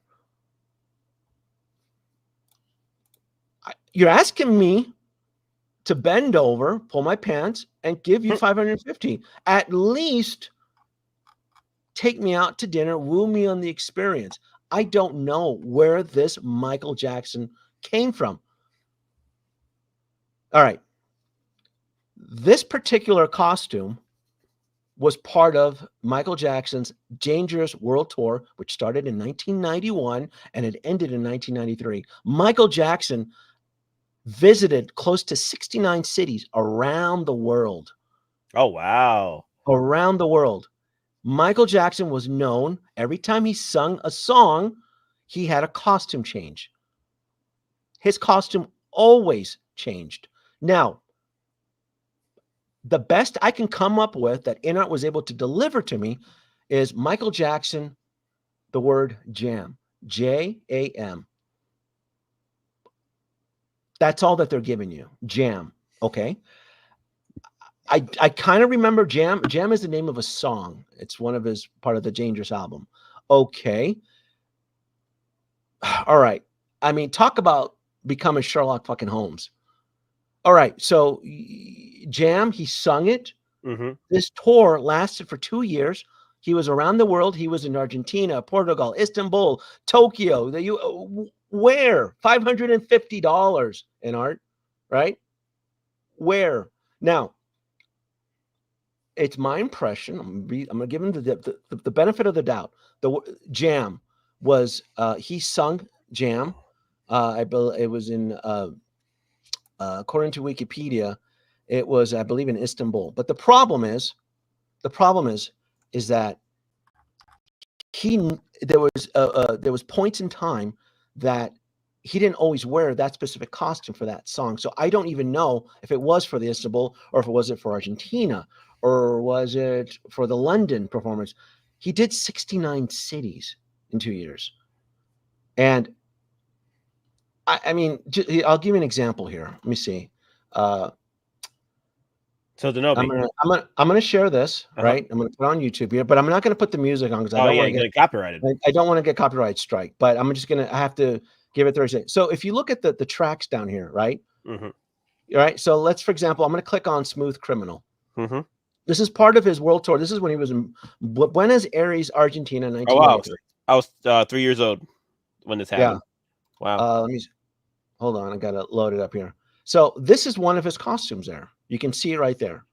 And then if you click on the word Jam, that's the title there, right?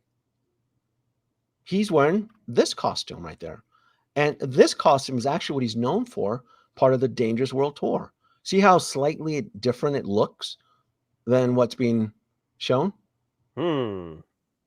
So, and he's wearing this outfit when he's singing Jam. Now, did Michael wear this outfit when he sung Jam? Well, yes, but that was because he did 69 cities. And we just don't know what city, what year, what point in time, what month. We don't know when he wore this outfit. The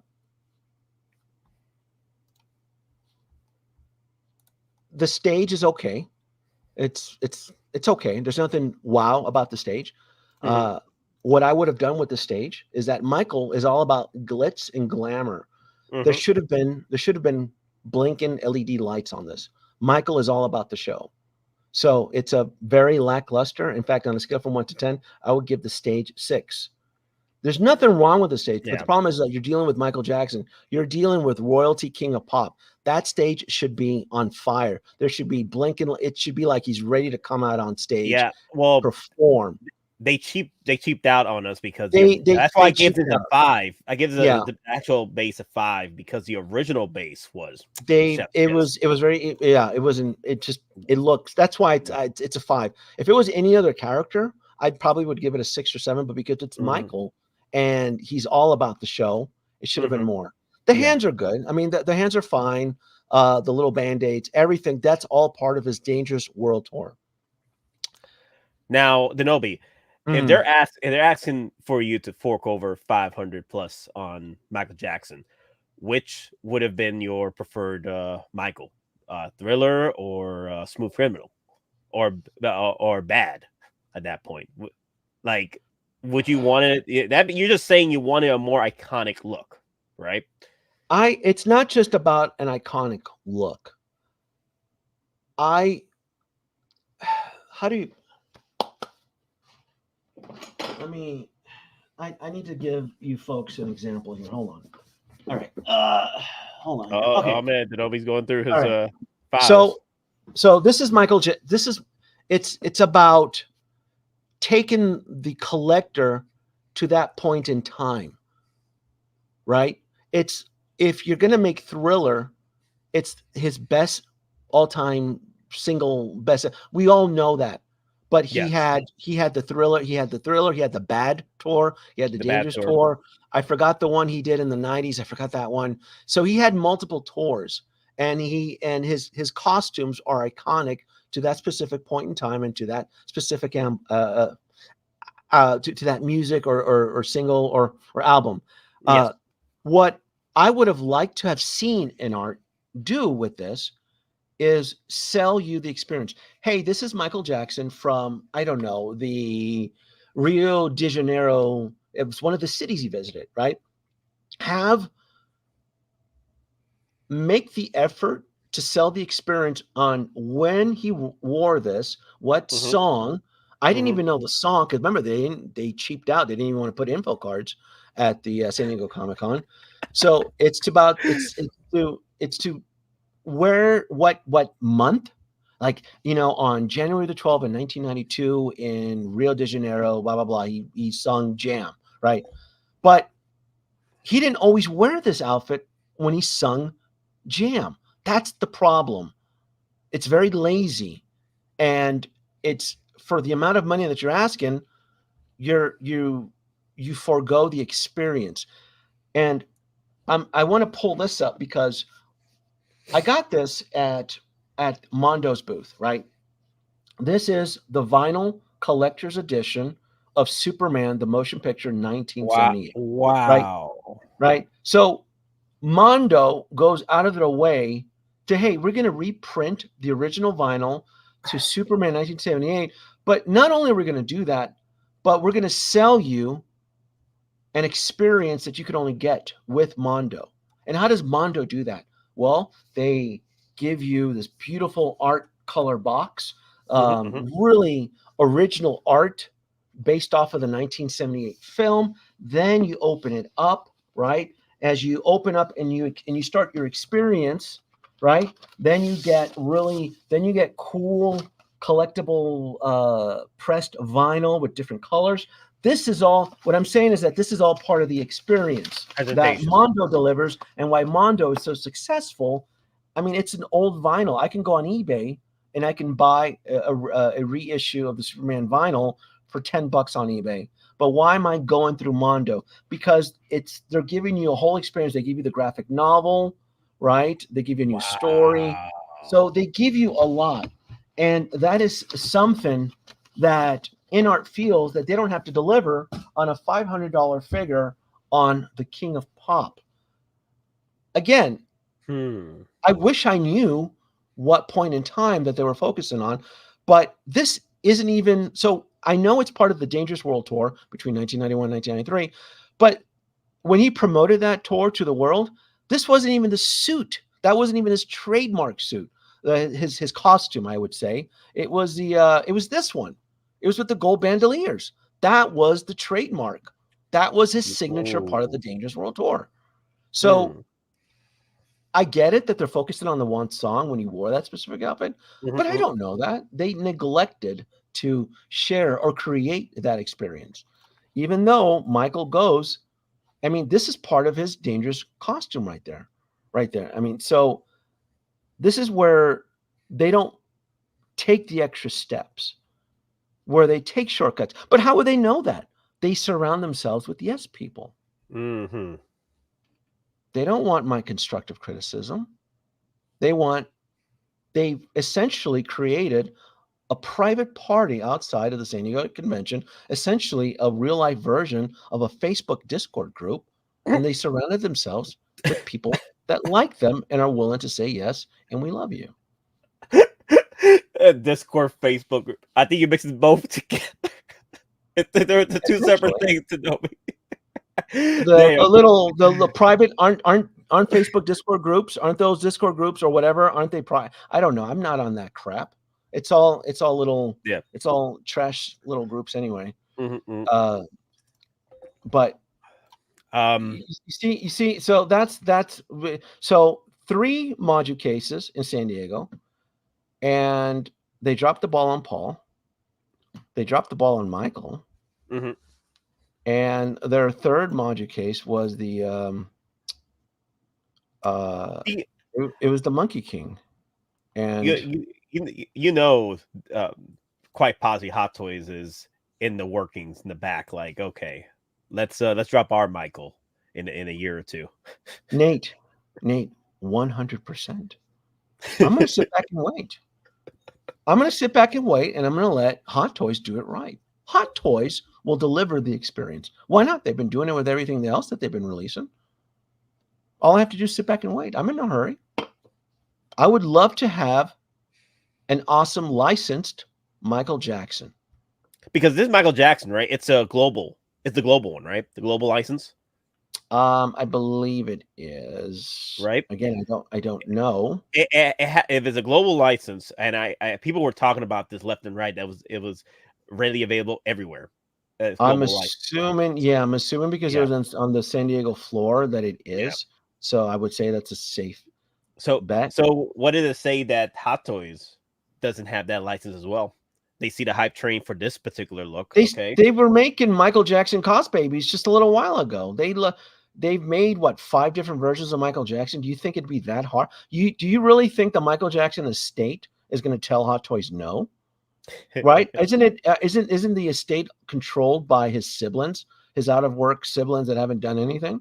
You don't think they'll sell that license? I mean, they gave it to Inart. So if Inart can get it, how difficult could it be for Hot Toys to get it? So I'm going to play We it saw safe. Joaquin Phoenix. So Yeah, I'm going to play it safe, and I'm going to bid my time, and I'm going to wait for Hot Toys to do it. They'll come out with an artisan Michael Jackson, right? And they'll deliver the experience that I'm asking for, and I'll go through Hot Toys. It's just plain and simple. Yeah. Ashley is asking a See, question. Christian, we're not here to. We don't know. It could be. I think maybe. I mean, if we all want to create a think tank and bang, we don't know where that Michael. We don't know. All I know it's from the Dangerous World Tour. What city? Who knows? Who knows? You know, I would. I mean, oh, you see Ashley's question. Which one? Oh yeah, 100%. It's 100%. Absolutely. Which one would it be? You just have to wait. You have which to one wait. would it be if Hot Toys drops them? Which one would you want? I would like Thriller. Ooh. I would like the one that I remember as a kid watching the video and scaring the crap out of me. I would like Thriller. and then the second one would be Bad, where he's walking through that parking garage, and that would be that one. And then that'd be it. And then the his Moonwalker outfit. He has a unique, specific Moonwalker. Yeah, the Moonwalker, then the Smooth Criminal. Yeah. So I just don't think that the one they chose is iconic enough for most fans, I guess, of my generation to pinpoint, because I struggled. I don't know where that Michael came from. Why they chose that one, I don't know. They probably had their own little private survey with Fox and Friends, and that's the one they chose. Who knows? I don't know. They don't share any of this shit with me. Hopefully, I did my due diligence and I provided some constructive criticism for them. As nice as possible, Nate. I tried to be nice, kind of, maybe. I don't know. Well, yeah. Knowing you, this was nice. This was nice. Yeah, you weren't too much of a satire this time. I wasn't. I was really trying to be nice. I was trying to be helpful. For the kids. For the kids. For the kids. Haslab or Rattler, folks. G.I. Joe. I was there. It looks. Wow. The Rattler looks fantastic. I cannot wait. The campaign ends in a few weeks. Prime eat his heart out, man. Yeah. Are you getting this? You're not getting any of this G.I. Joe flock, are you? No, okay. No.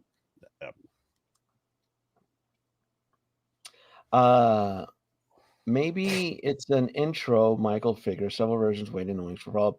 Mitzelplick in this competitive arena right now, you need to come out with your best. Bam. Otherwise, you'll be forgotten. Right? Damn. You can't. Wow, you can't. Why would they throttle? Oh, we're gonna say for what? So that Hot Toys can come in and steal the thunder, which most likely they are. You come out with the best. They should have either done. Honestly, it should have either been Thriller or Bad. Those are the most iconic Michael Jackson costumes anybody can pinpoint. We know exactly where that era, where that time, that temporal situation of energy. But that one, goddamn, I mean, I had to go big or go home. I had to Google it, boy. I had to, yeah. Go big or go home. That's it. That is it. What else? I think. Wow! Look at now. This is the presentation here. Dude, nice. Look at dude. Yeah. Wow. Yeah, this is nice. I really like the Rattler. I'm not like this is probably gonna triple in, but because this is their first Haslab 2 from G.I. Joe that has lights, interactive lights. Really? And their previous vehicles did not have lights. So there is no USB hacking needed for me on this, which makes me a little bit sad because I always look for opportunities to harness my skill, to strengthen my skill into the Rattler. So hey Nate, I see you Thursday at the movies when Deadpool and Wolverine came out. Did someone spot you in Georgia? Is that where you're at? You're in Georgia, right? Yep. Oh, yeah. Dude, hey, I seen you at the movies when Deadpool Wolverine. Wow. Hey, I try to be incognito too. I tried to be incognito. I didn't wear my Gundam. Wait, did I? No, my third showing, I wore a Gundam hat. Did you see me? So I wore my Under Armour incognito look, right? in the beginning, in the morning, in early day, 3 p.m. And then at night, I went with my Gundam hat. Oh man, I got spotted. Come on, come over and say hello if you see me. Hey, I love to talk with the fans.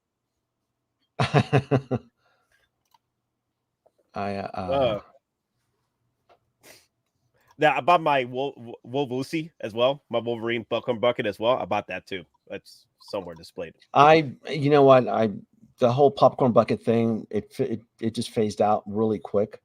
When I got like to do it, I'm like, nope, they're just, it's a fad. It's going to fade out, and people are trying to flip it and so forth. And I'm like, nope, I don't even want to deal with it. So, Denobi. Yeah. Damn. Shoot. I was going to ask you. Oh, were you because you missed out on talking about the Walking Dead figures from Inart? Oh, you know what? I saw them. Let me see if I can hold on. Let me see if I can pull that up here.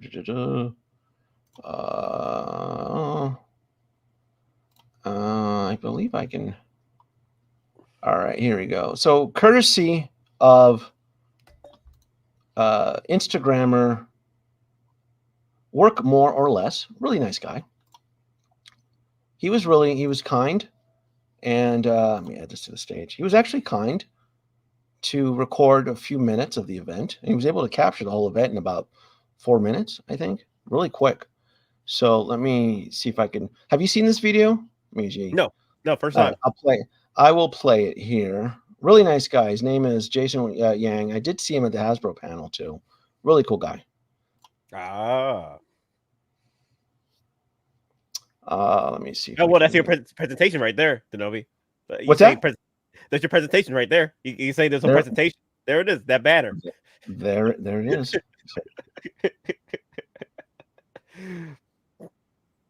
Wow. Look at that.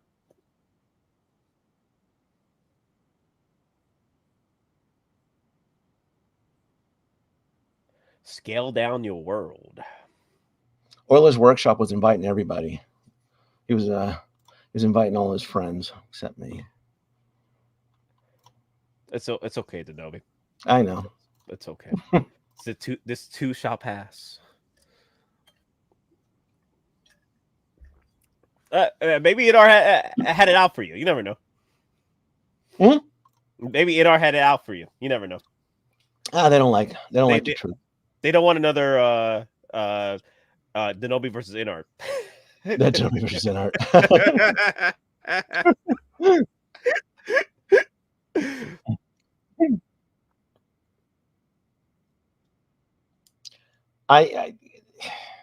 Okay. Are the fans asking for a quarter scale Aragorn?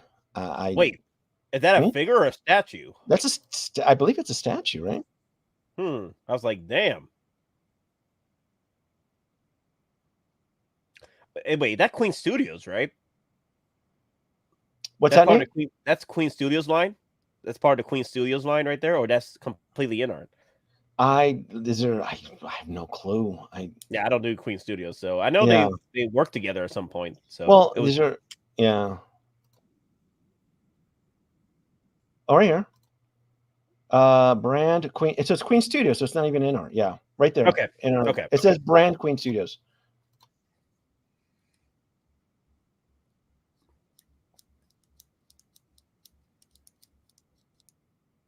Oh, okay. Okay.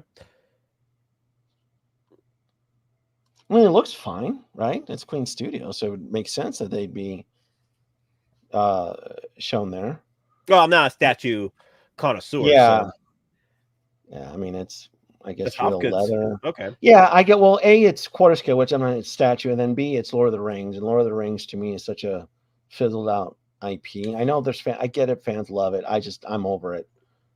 I got burned bad with Lord of the Rings with the whole Toy Biz era. So.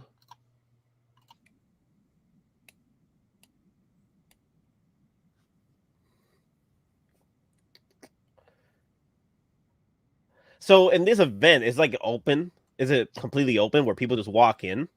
No, well, the area was roped off for the Inart, but there was, because it's in the hotel lobby. They still had traffic on the second level, which you'll actually see in the video. I noticed, because I watched this video, there was a lot of people there that are in the action figure community. So, I mean, whether or not this caters to, say, work more for less, because he deals in action figures, I don't know. Like, he got to experience the event, which is so cool for him. But does anything out there would stick for him? I don't. I would suspect no, because that's not his cup of tea. If that makes any sense. He's used to dealing with Star Wars vintage 3 3/4 inch scale, Marvel Legends, and so forth. Okay. If that makes sense. This is not up his wheelbarrow, I guess. It's not in his arena. But he's very grateful. He's very thankful that he got to experience it. Mm-hmm.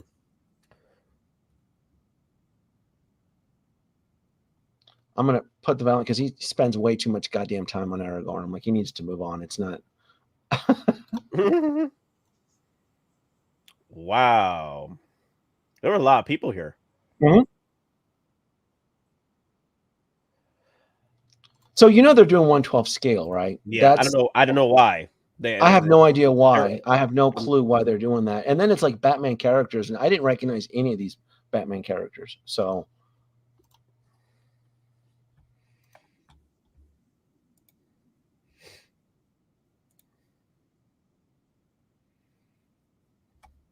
I think that's Doomsday. Yeah, Doomsday, Batman. Maybe I'm not even sure. I don't reckon. It's a comic variant line. The Batman Who Laughed line. Yeah. It's all part of the same brand of comics. Do any of those characters, do they interest you at all, or no? Or if they were 1/6, yes, but 1/12, no. Okay. No.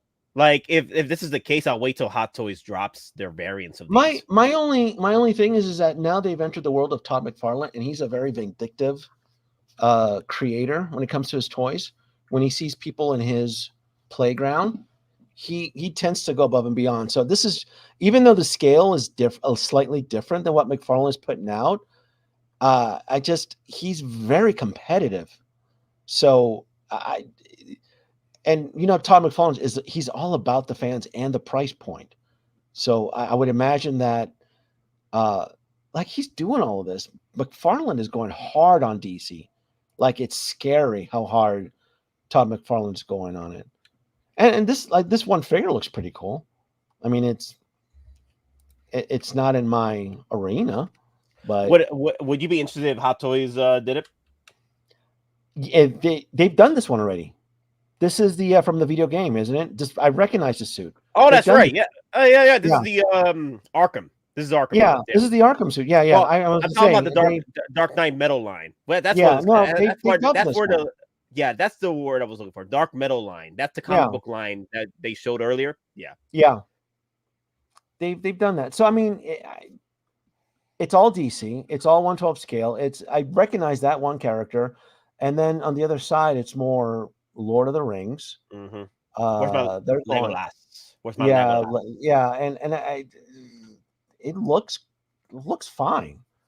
It's just pre-ordered with Kid. Yeah, it's just, I'm sorry. There's just, for me, I get there's folks that love Lord of the Rings, but for me personally, I have more stronger interest. You don't want to go back to the Shire, bro? What's that? You don't want to go back to the Shire, bro? No, I don't have time. No, not for these. No, and then that's the thing too. I just feel for what they're charging, for what they're asking for, $500-600. It's actually outrageous. That's the cheapest right there. Really? That one is the cheapest of the Lord of the Rings line right now. Is it like an encyclopedia? Like the first book is cheap and then the rest get expensive as you collect down the line? Is it? Yeah. Is that what it is? Yeah. So. Yeah, I mean, I wasn't too beat up about this price.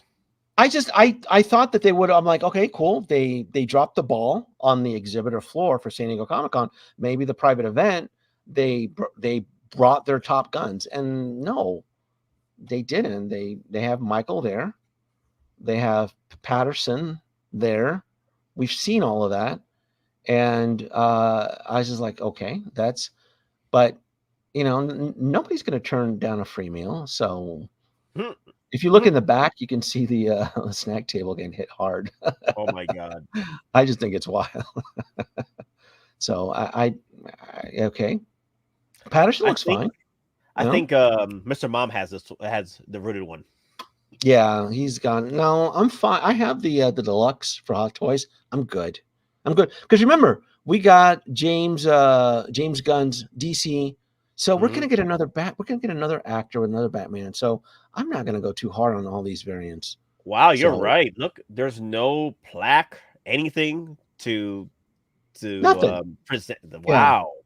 And then they have him with glasses. He doesn't even wear glasses with this outfit. And all the photos that I scrubbed. So I don't know. They're just There is a moment where he's wearing glasses though, with something I- similar. Something but similar. not during the song that they're trying to connect him to, not to jam. So I don't know. I mean, it just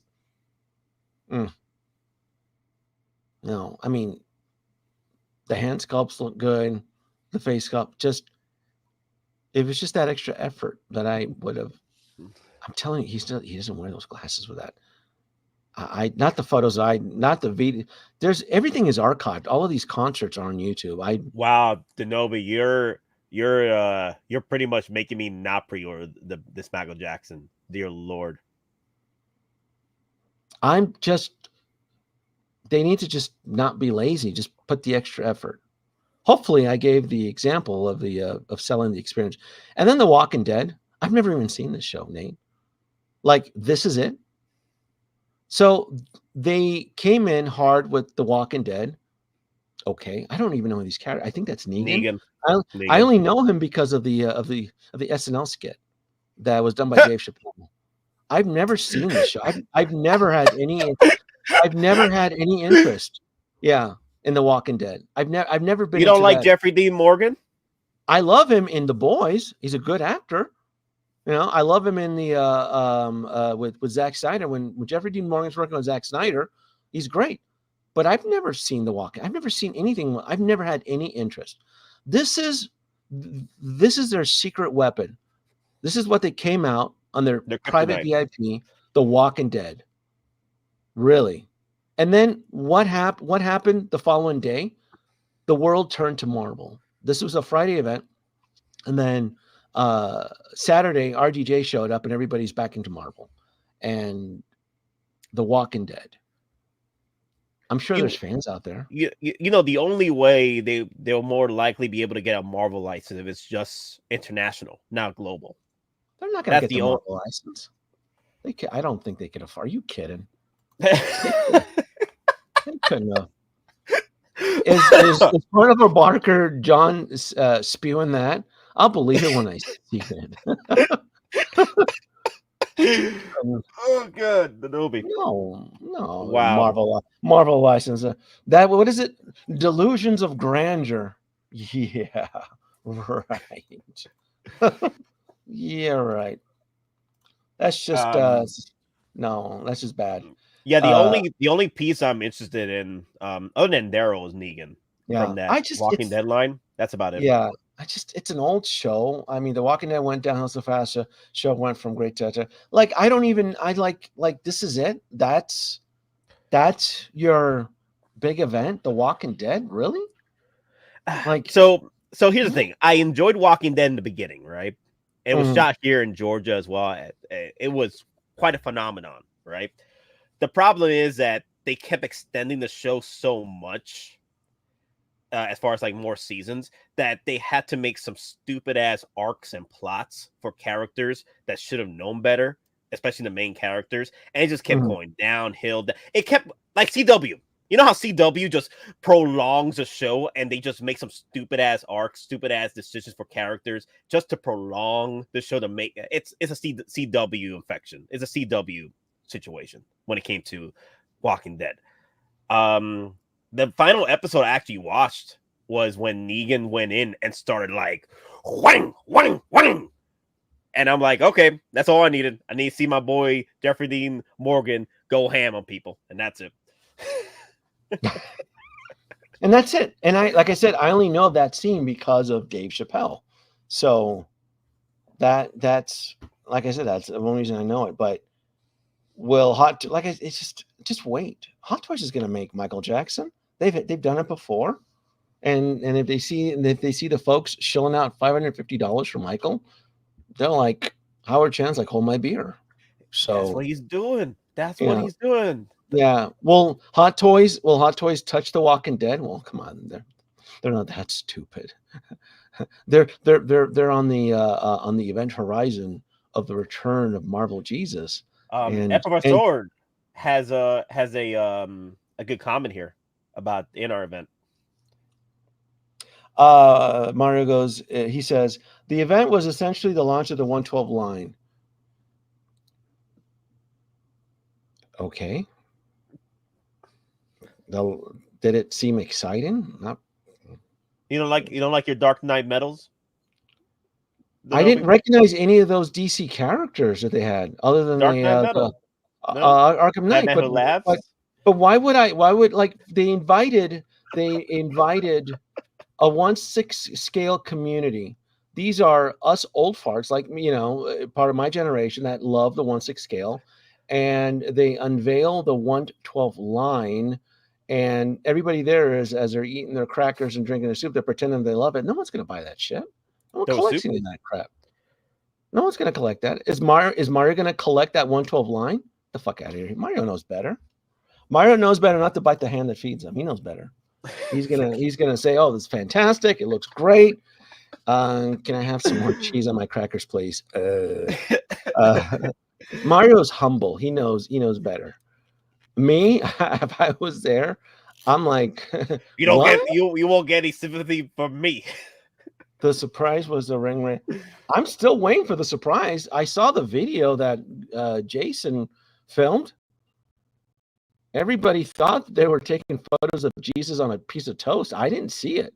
I didn't see a miracle. The miracle happened on Saturday, folks. Not only did the miracle happen and it created a sonic wave throughout the pop culture, even Hot Toys chimed in on it. Within hours, did you see Hot Toys' Instagram post? Oh, yep. Hot Toys was like, RDJ back. Yep. Yeah. Kiss the ring. No one, Kiss the ring. That's right. That's right. Kiss the ring. Right. Within 24 hours, that whole Inart presentation was fucking pruned by Loki himself. The Marvel God came down and sliced it down.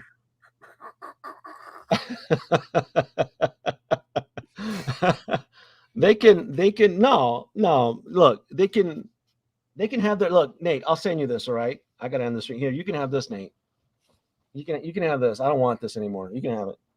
Really? I'll send it to you. You can wear it on the stream. All right, I can do that. Yeah, I can do that. I'll give it to you. Some Inart merch. Yeah, I'll do that. I'll give you the Inart merch. You can have it. You can knock yourself out with it. I get a happy down. Yeah, you can have it. I can't, man. Not how they did. Come on, Come on, I know, Denobi.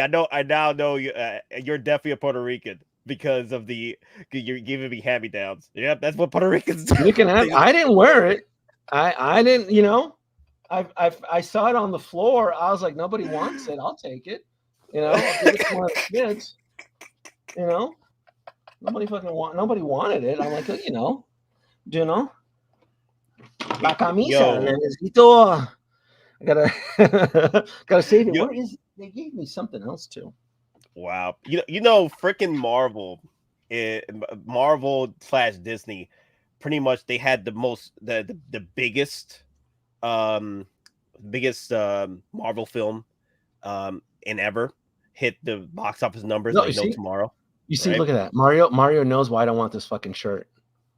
It's like Asian size, and they're extra large is the equivalent of like small for like male US. Apparently it was lost in translation. I'll send it to you. I should do a giveaway. That'd be funny as hell. Hey, whatever works. You can give it away on the channel. That's fine too. Well, that's Soy Dora giveaway shirt. That's pretty good. I like that. That's not a bad idea. It's not a bad idea. They I had something else here too. I forgot what it was. Oh my god, give away Inart merch. Yeah, well, it was sitting on the table. I'm like, no, nobody wanted that shit. Yeah. So But yeah, that was it. Deadpool did well, is doing well, is still doing well. The box office numbers are crazy. Marvel comes out with the King, the Return of the King, the Prodigal Son returns, the Return of the Kings, Russo It brothers, stole and Tony it stole Stark. everything. Yeah. Dude, The Marvel panel stole San Diego Comic-Con. And Hot Toys knew it and they posted it, and Marvel is back, baby. I mean, I don't care what you say. Collectors can bitch and moan about, oh, I don't know about RGJ. When that die-cast Doom suit with RGJ comes out, the Asian market is going to flip. They're going to start camping out. They're going to, I mean, to exclude, oh my goodness, Hot Toys is, that's it, man. It's back. Doom, the Doom bots, the Doom suits. Return of the King has you, Mario, and like 7 other people divided. The rest of us, we jump back on the Marvel. We never we never left Marvel. Maybe you did, Mario. I've always been faithful towards the Marvel gods. I never lost faith in Marvel. You know that, Nate. While these keep the other faith kids were strong. talking shit about Marvel, I always stood the ground for Marvel. I always believed in it, you know. And look at that, RDJ is back. Glorious. Epic Purpose. time. What is this? I just snapped away photos from the Gaslamp district. Look at that, Mario. Look at that. Oh, I was there. Oh crap. Oh, can we get copyright for this? That's my video. I filmed this. I was there. Look at that. Oh, yeah. That's me standing there with the girl, goddammit. That's me. Look at that. Oh, I witnessed it. I filmed this. It better not wow. get copyrighted. It's my shit. Wow. Let's Look look at at it. that. Oh, It's my yes. Yes, my boy. My boy's back. Damn.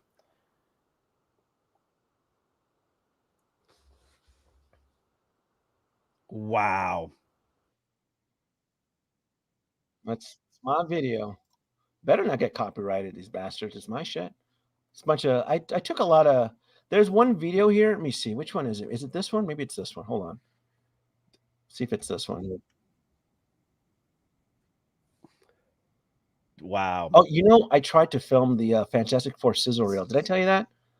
And I didn't want to get in trouble because they were taking people's phones away. I heard. Yeah, you told me that people were. they were taking. Look at that. Look at that. Harrison Ford. Jesus, look at him. He's on life support. I took this photo. Can you see him? He is on life support, man. He's pushing 80, right? He's 80 something, man. He's just look at him, boy. 80 The something. dial of destiny cannot save this man. Holy smack. I couldn't. Look at that. Gino, look at that. Look at that. Look, he hate. Look at his face. I hate being here, and I hate you people. Look at this. He was there for one freaking question, and he disappeared. He hopped on his little biplane and flew right back up to Montana. He hates us, man. Look at that, Captain America. What is this?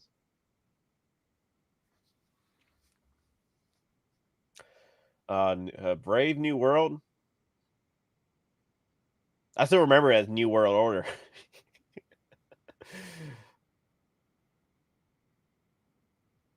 There he is. No matter how well this movie does, it's going to be a box office fail for them because they've spent this has been reshot so much. There's no win for this movie. It's going to be a big fail as far as like financially, even if it's a good movie. I'm going to see it. I think it's going to be really, really good. And then you know when the show opened up, it was all with the dancers. Oh, nice. I just want that Red Hulk from Brave New World, and that's it. Spoilers, you haven't watched the trailer yet.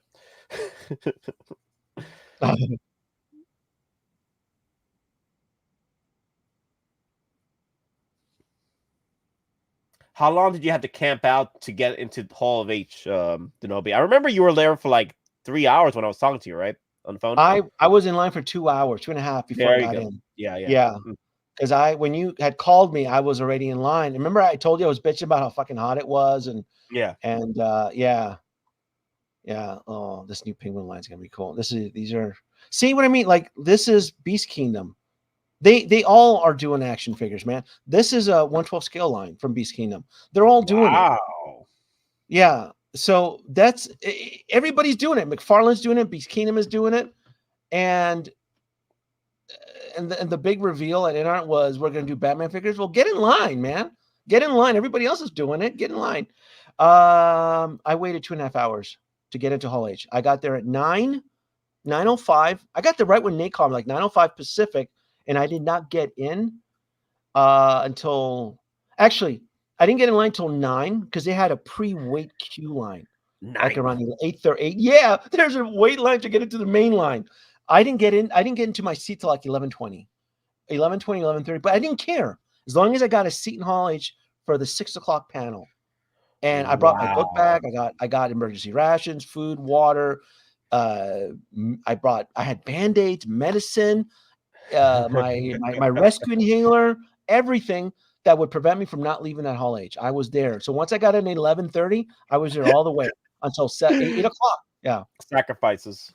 Yeah, sacrifices. Now, it's going to suck for next year, though, because now we know Robert Downey Jr. and friends are going to be there to promote Avengers Doomsday from Hall H. They're going to be there. We know that. You have to promote it. So I'm going to need help. I think I reached out to Ryan, and I go, buddy, I'm going to need your help. I go, if we want to see Robert Downey Jr. and friends and clips and sizzle reels, we got to get in line by before 6 a.m. I shit you not. So, but to do that, because they do build an encampment of tents around the harbor, but you need a friend. That way, someone can watch your stuff in the tent. You go out to the bathroom at the Hilton Hotel and so forth. So I go every year, and I'm not going to miss it because I know he's going to be there. And yeah, next year will be 100% camping. So wow. Just like old times and for the movies. I remember back in the 90s, people were camping out for Phantom Menace just for tickets. Yeah. You bring I remember 3 years ago, I suffered a really bad migraine, or 4 or 5 years ago. So you bring everything. Doesn't matter. You bring a med kit. You bring emergency rations. You bring water. You bring crackers, candy, everything. Bring a stem pack. Yeah, I suffered a bad migraine. When I get a migraine, my right eye begins to twitch. So you bring everything. Doesn't matter if you need it or not. You bring everything because you just don't know. And I've been doing it since 06. So you bring everything. Doesn't matter. You bring Band-Aids. Why Band-Aids? Well, fuck, dude, you're standing in line for 2.5 hours. What if you decided to wear the wrong freaking shoes and you got sores on your heels or whatever? You bring everything. I'm telling you, I'm speaking from experience. You bring it all. You get sores on your feet or something. You just don't know. Yeah. You can have Hall H, LOL, F that camp. You have to. If you want to see next year's Hall H, you have to camp. Yeah. 2025 is the last year when the contract expires for the San Diego Comic-Con, and they're absolutely threatening to leave. Now, the last 10 years or so, they have threatened to leave before, but this time it's different because they're losing money. They're losing money from a lot of their big ticket exhibitors. I can name 5. Sideshow Collectibles was one of their big ticket exhibitors. Nintendo was absent this year. Nintendo spent huge money on that floor. They were absent. Microsoft, Xbox was not there. Microsoft is a powerhouse. Microsoft chicks, Microsoft demos, Microsoft everything. There was no Microsoft. And a lot of it has to do with the hotel surge, because when Microsoft brings their team, when Nintendo, Sideshow, or these companies bring their team, they have to house them. And not only is the exhibitor floor expensive, you then have to house your employment team. And if the rooms are charging $500 a night and you have a team of 30, 40 people, I mean, you're breaking 6 figures already. So hotel. it's becoming another E3. Yeah, it's bad. It's bad. And the only reason San Diego, the organization, cares about it and they're treating it serious this time is because now it's hitting their bottom dollar. Now it's hitting their wallet. Now they care. Yes. Now like, oh, wait a minute. Remember, Sideshow's booth was a 6-figure booth. It was $150,000 booth. Wow. $150,000 booth. A ton of real estate. And who was there this year on their property? It was Todd McFarlane. And his displays were not as elaborate as Sideshow Collectibles. So, and then Sideshow would bring their employment team. So they can't afford it anymore. So now they're streaming from the break room, right? Next to the soda machine. They got their webcam set up from the Sideshow break room, and they're doing their webcon now, if they're even doing that. So, it's hotel stays. It's always been hotel. And then this year, the hotel stay for me was pretty rough. It was expensive, but it's got. I would say there was probably like a 20% more because I've always been able to get hotels for $600 to $800. This year, it broke $1,000. This is the first time. Wow. Yeah. So, it's a lot of fun. San Diego's a lot. I love San Diego. San Diego's a fun city.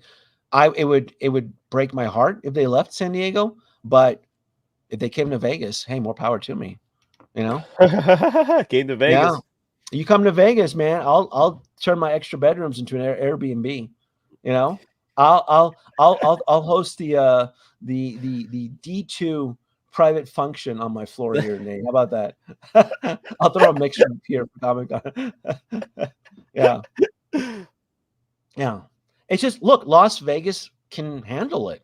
There's no doubt Las Vegas can handle it. Las Vegas handles CES.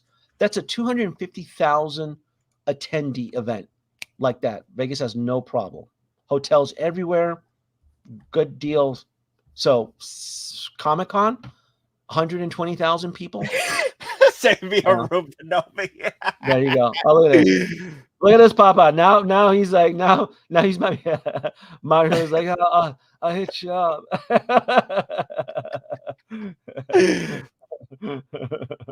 Wow. him and P-Rock. We'll get P-Rock come down to Vegas. Oh my god. Oh my god. P-Rock is a trip. Man, I don't even remember. I don't even think P-Rock remembers me hanging out with him. He was so fucking wasted in New York, hanging out in Times Square. Wild shit. Get the gummies. Get the gummies, Denobi. Get the gummies. Hey, what happens in Vegas? Hey, I'll take Mario and the boys over to Arrakis. We'll look for the spice. Mario, I'll show you the real spice. Look at this. I got the spice here. I got the spice. But anyway, I mean, just to show you, everybody's doing figures. Oh, hey, look at this. Look what I noticed here, Mario. I mean, Nate. This is Beast Kingdom's 112 line. Look at that suit. Does that bodysuit look kind of avocado-ish to you? Wow. So everybody's doing it. Everybody's doing it. Everybody's probably using the actual blueprints or the actual costume designs. So why would Beast Kingdom, that's not affiliated with Hot Toys, why would their Keaton have the avocado body? Probably because it is. Yeah. Interesting, huh? I didn't even point 2 and 2. I just figured this out. Look at that. Look at that. I mean, it's not bad for 112 scale. Look, I mean, this is some good shit here, right? These are action figures, Nate. This is Beast Kingdom. They're knocking out. This is what I'm saying. Look at that. Mr. Penguin available Q2 169. Are you out of your damn mind? $170? What is it? What kind of? Wait a minute now. What's the price? What is it? 112? It's 112 scale. Yeah, it's an action figure. Oh my god. So this is Beast Kingdom. So what do you think Inart's going to be charging? $250? Don't bring that evil upon us. For their new DC 112 scale line. Look at that. But wait, this one's cheaper though. Why is the Penguin more? Oh, because of maybe the accessories, maybe because this one's only $50. Wow. So okay, so it must be the accessories. It got to be the accessories. It's the Penguin. You get the Robo Penguin, and then the soft goods. top hat and all that shit.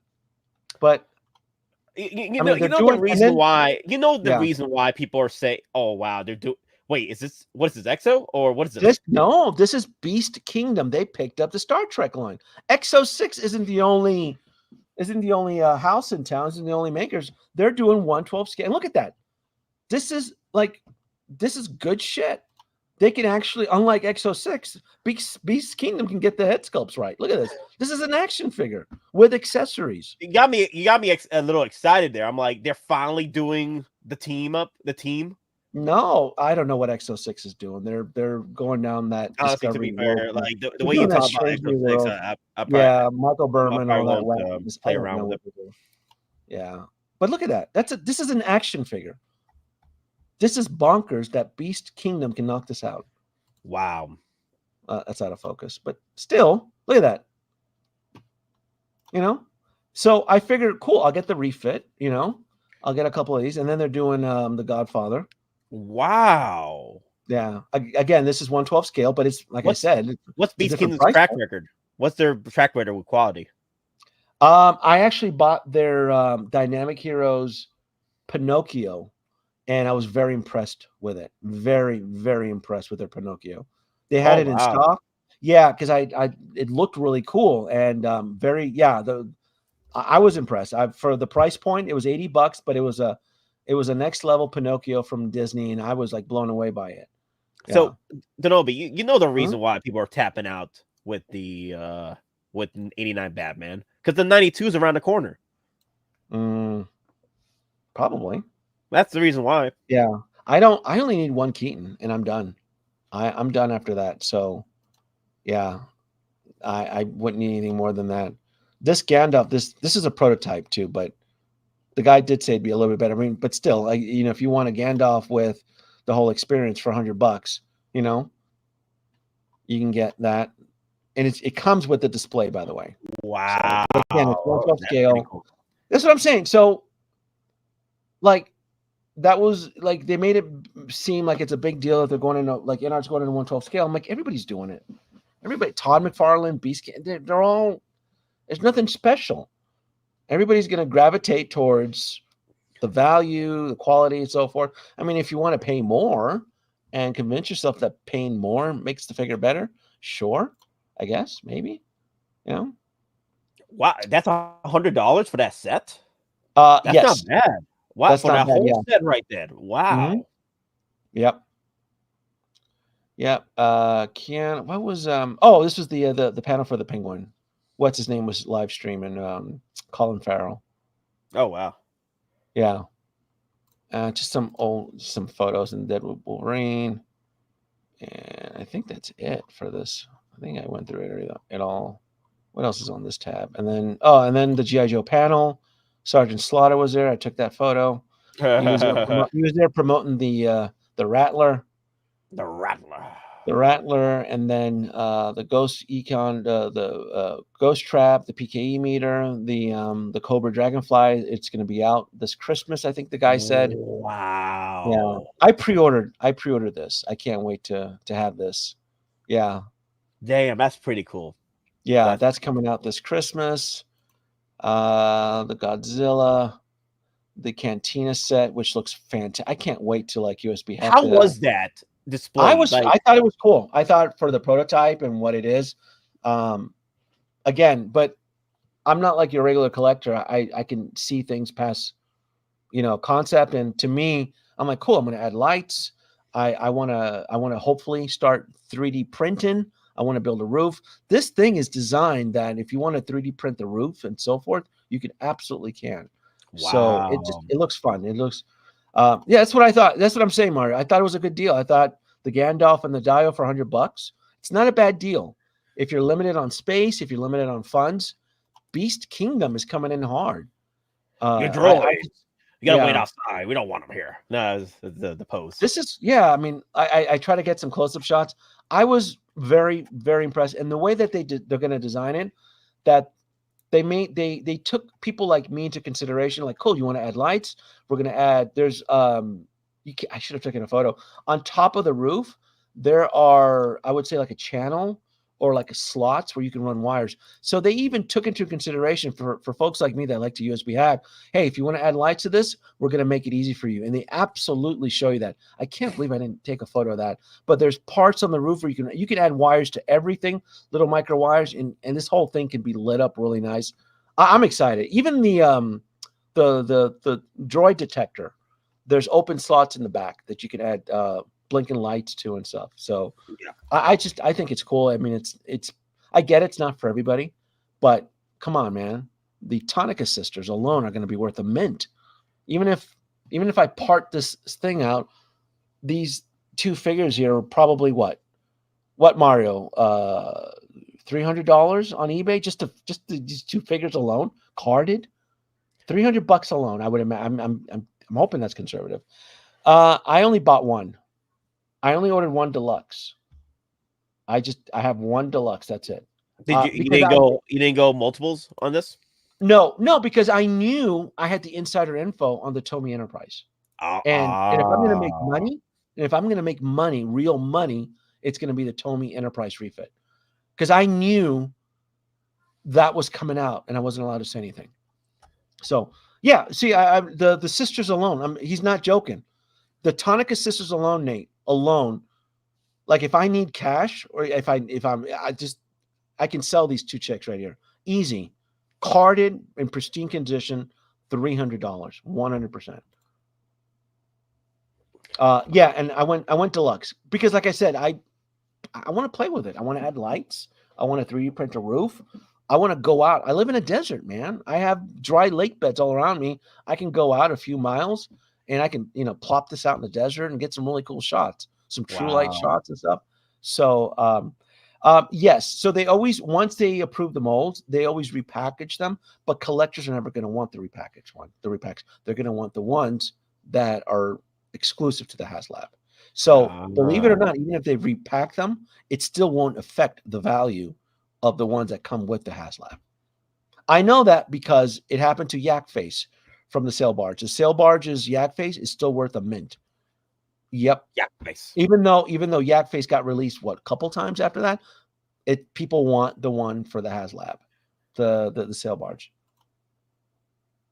That's not true. You better go on eBay and look for the Razor Crest. Isn't the Razor Crest still trending $600 to $700? Because the Razor Crest was only $350 to back, so that's not true. Yeah. Outside of eBay, if you go through marketplaces and stuff like that, you should be, if you get lucky, because some people are trying to sell their Razor Crests, I just know the Razor Crest is still going for money. Cheap. It cannot. It's going for money, but you gotta hunt it down. You gotta do the work to try and find it for a deal. And the only one that seems to be like an expensive grail is the sail barge. I've seen that go sold for $2,400 on eBay. The sail barge, yeah. I don't think so.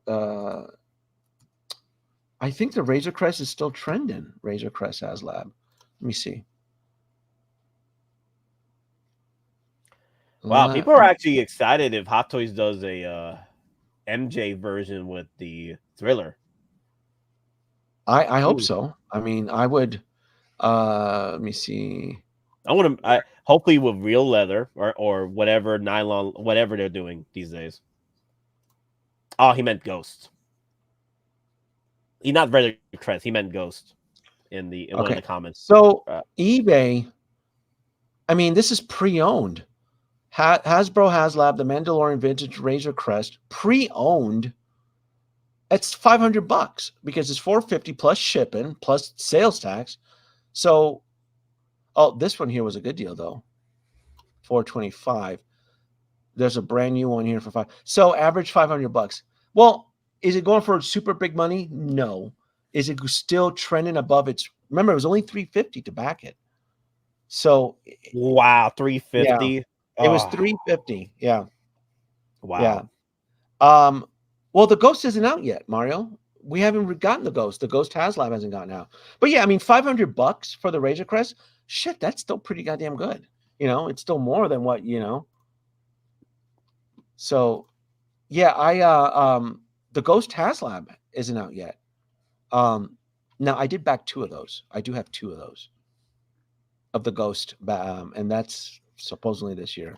So, all right, Nate, I gotta go to bed. You getting tired? I gotta go to bed. I gotta go. Folks, this was fun. Thank you so much, Nate. As always, a pleasure. Hopefully, we were productive. We provided a benefit. And you were nice on this stream. You were very nice.